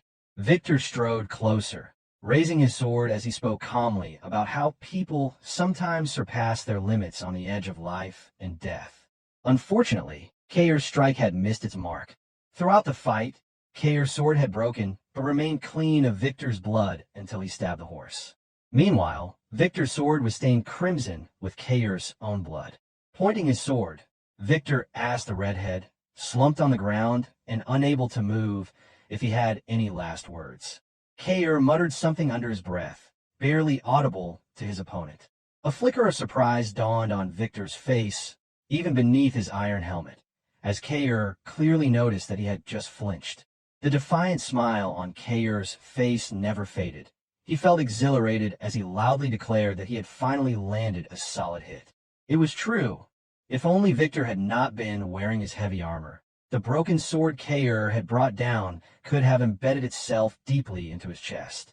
Just then, a series of throwing knives tore swiftly through the air, aimed straight toward Victor, who stood ready. Fortunately, Victor noticed them immediately as he lifted his head.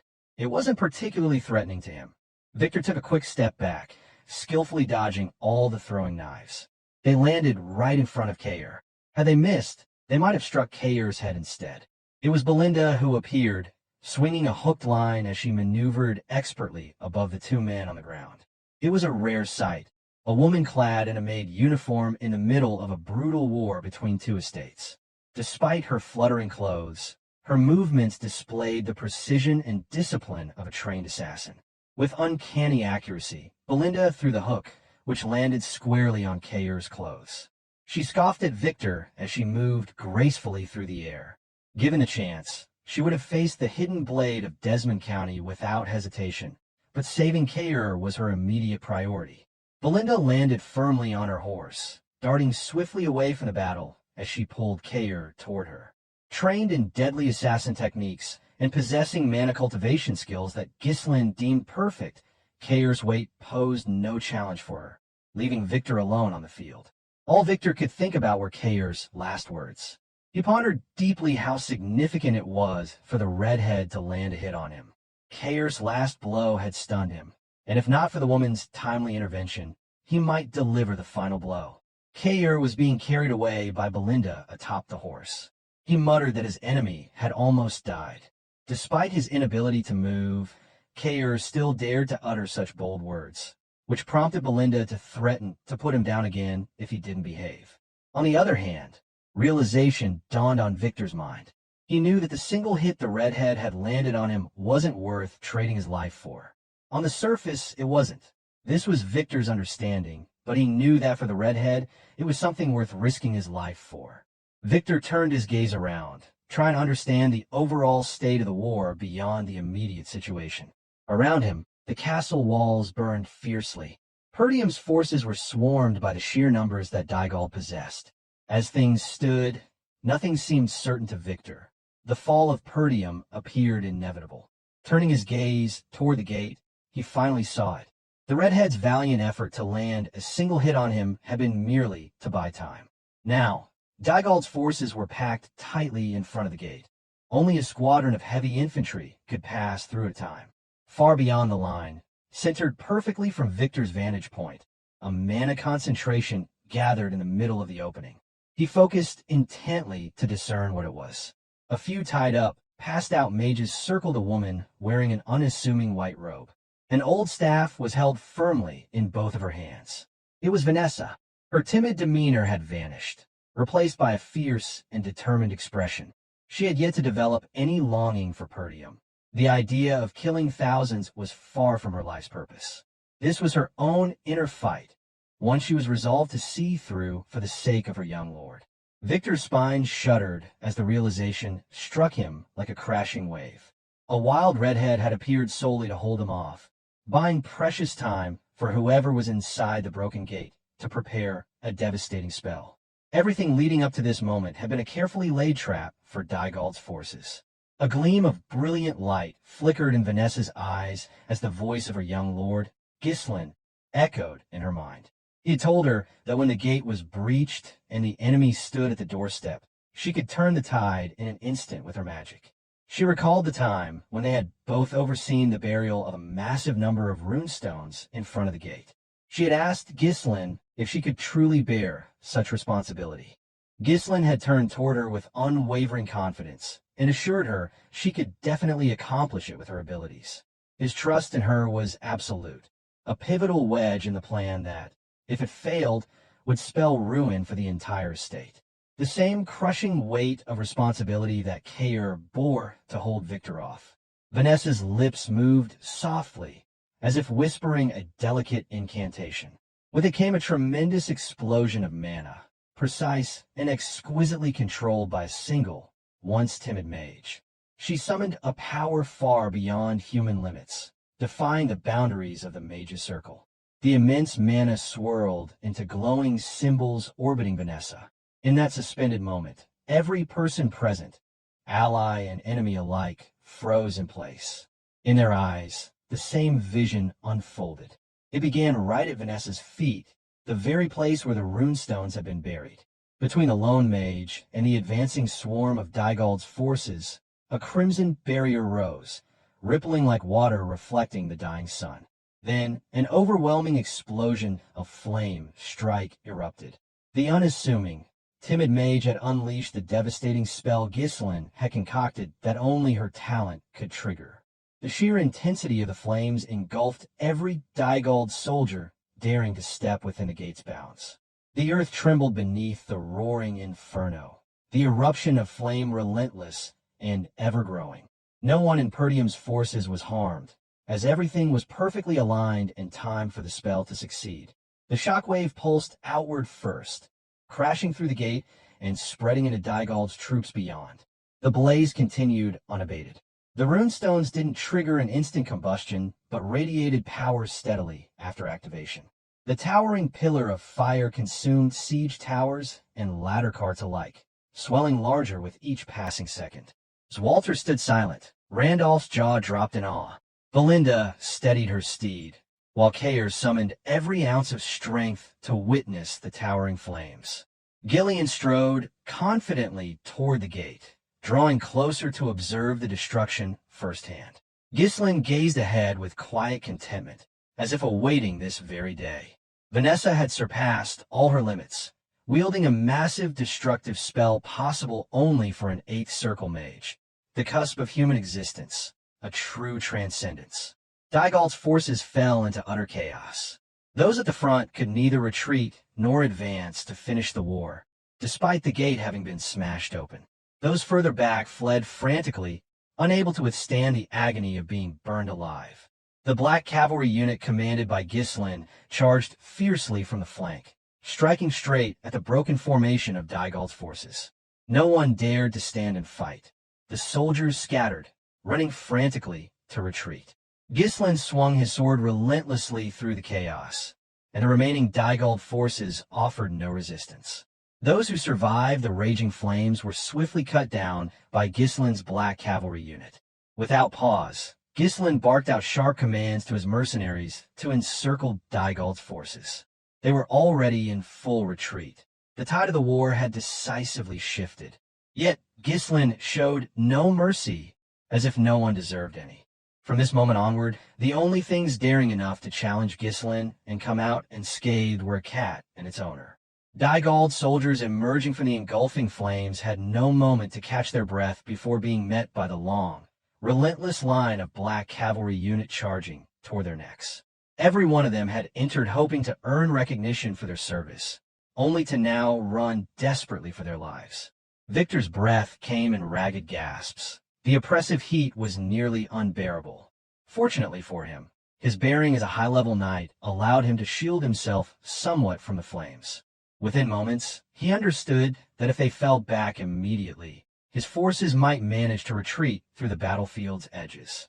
Just then, a soldier approached him. With labored breaths, and unsteady steps.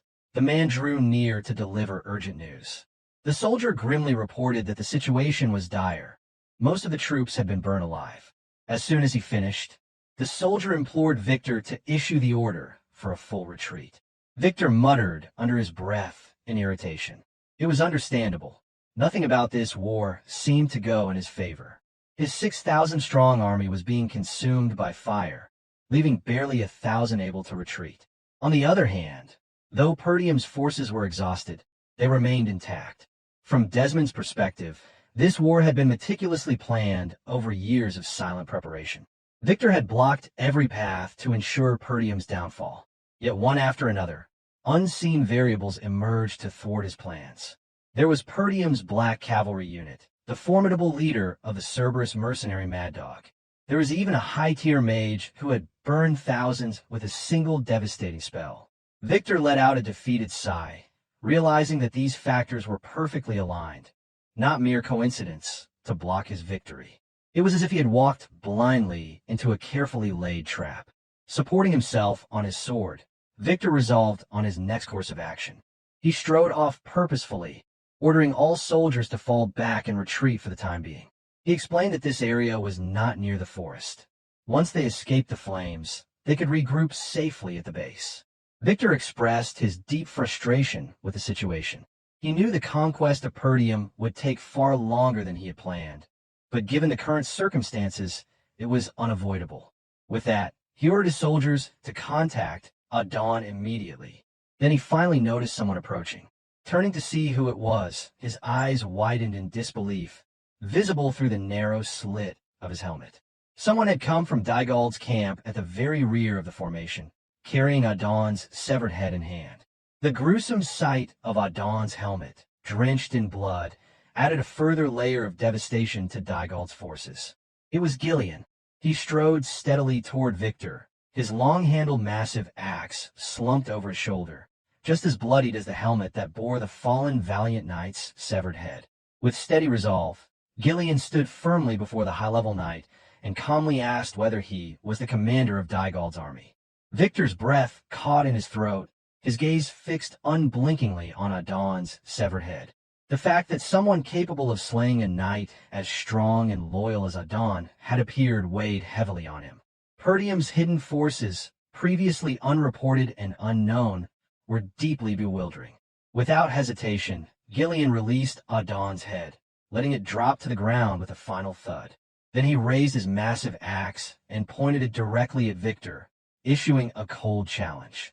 His army and main camp were utterly destroyed, and he should surrender immediately. Whether this was another trap was unclear to Victor. The undeniable truth was that his forces continued to dwindle by the second.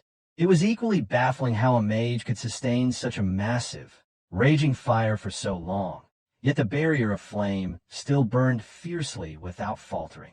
For Victor, the war was over, at least in his role as commander.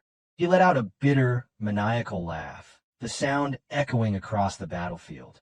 In the next moment, he unleashed his mana outward, fully shielding himself from the scorching heat of the flames as he prepared to stand his ground on the battlefield as a true warrior. Ghislain remained unfazed, standing fearless and unyielding.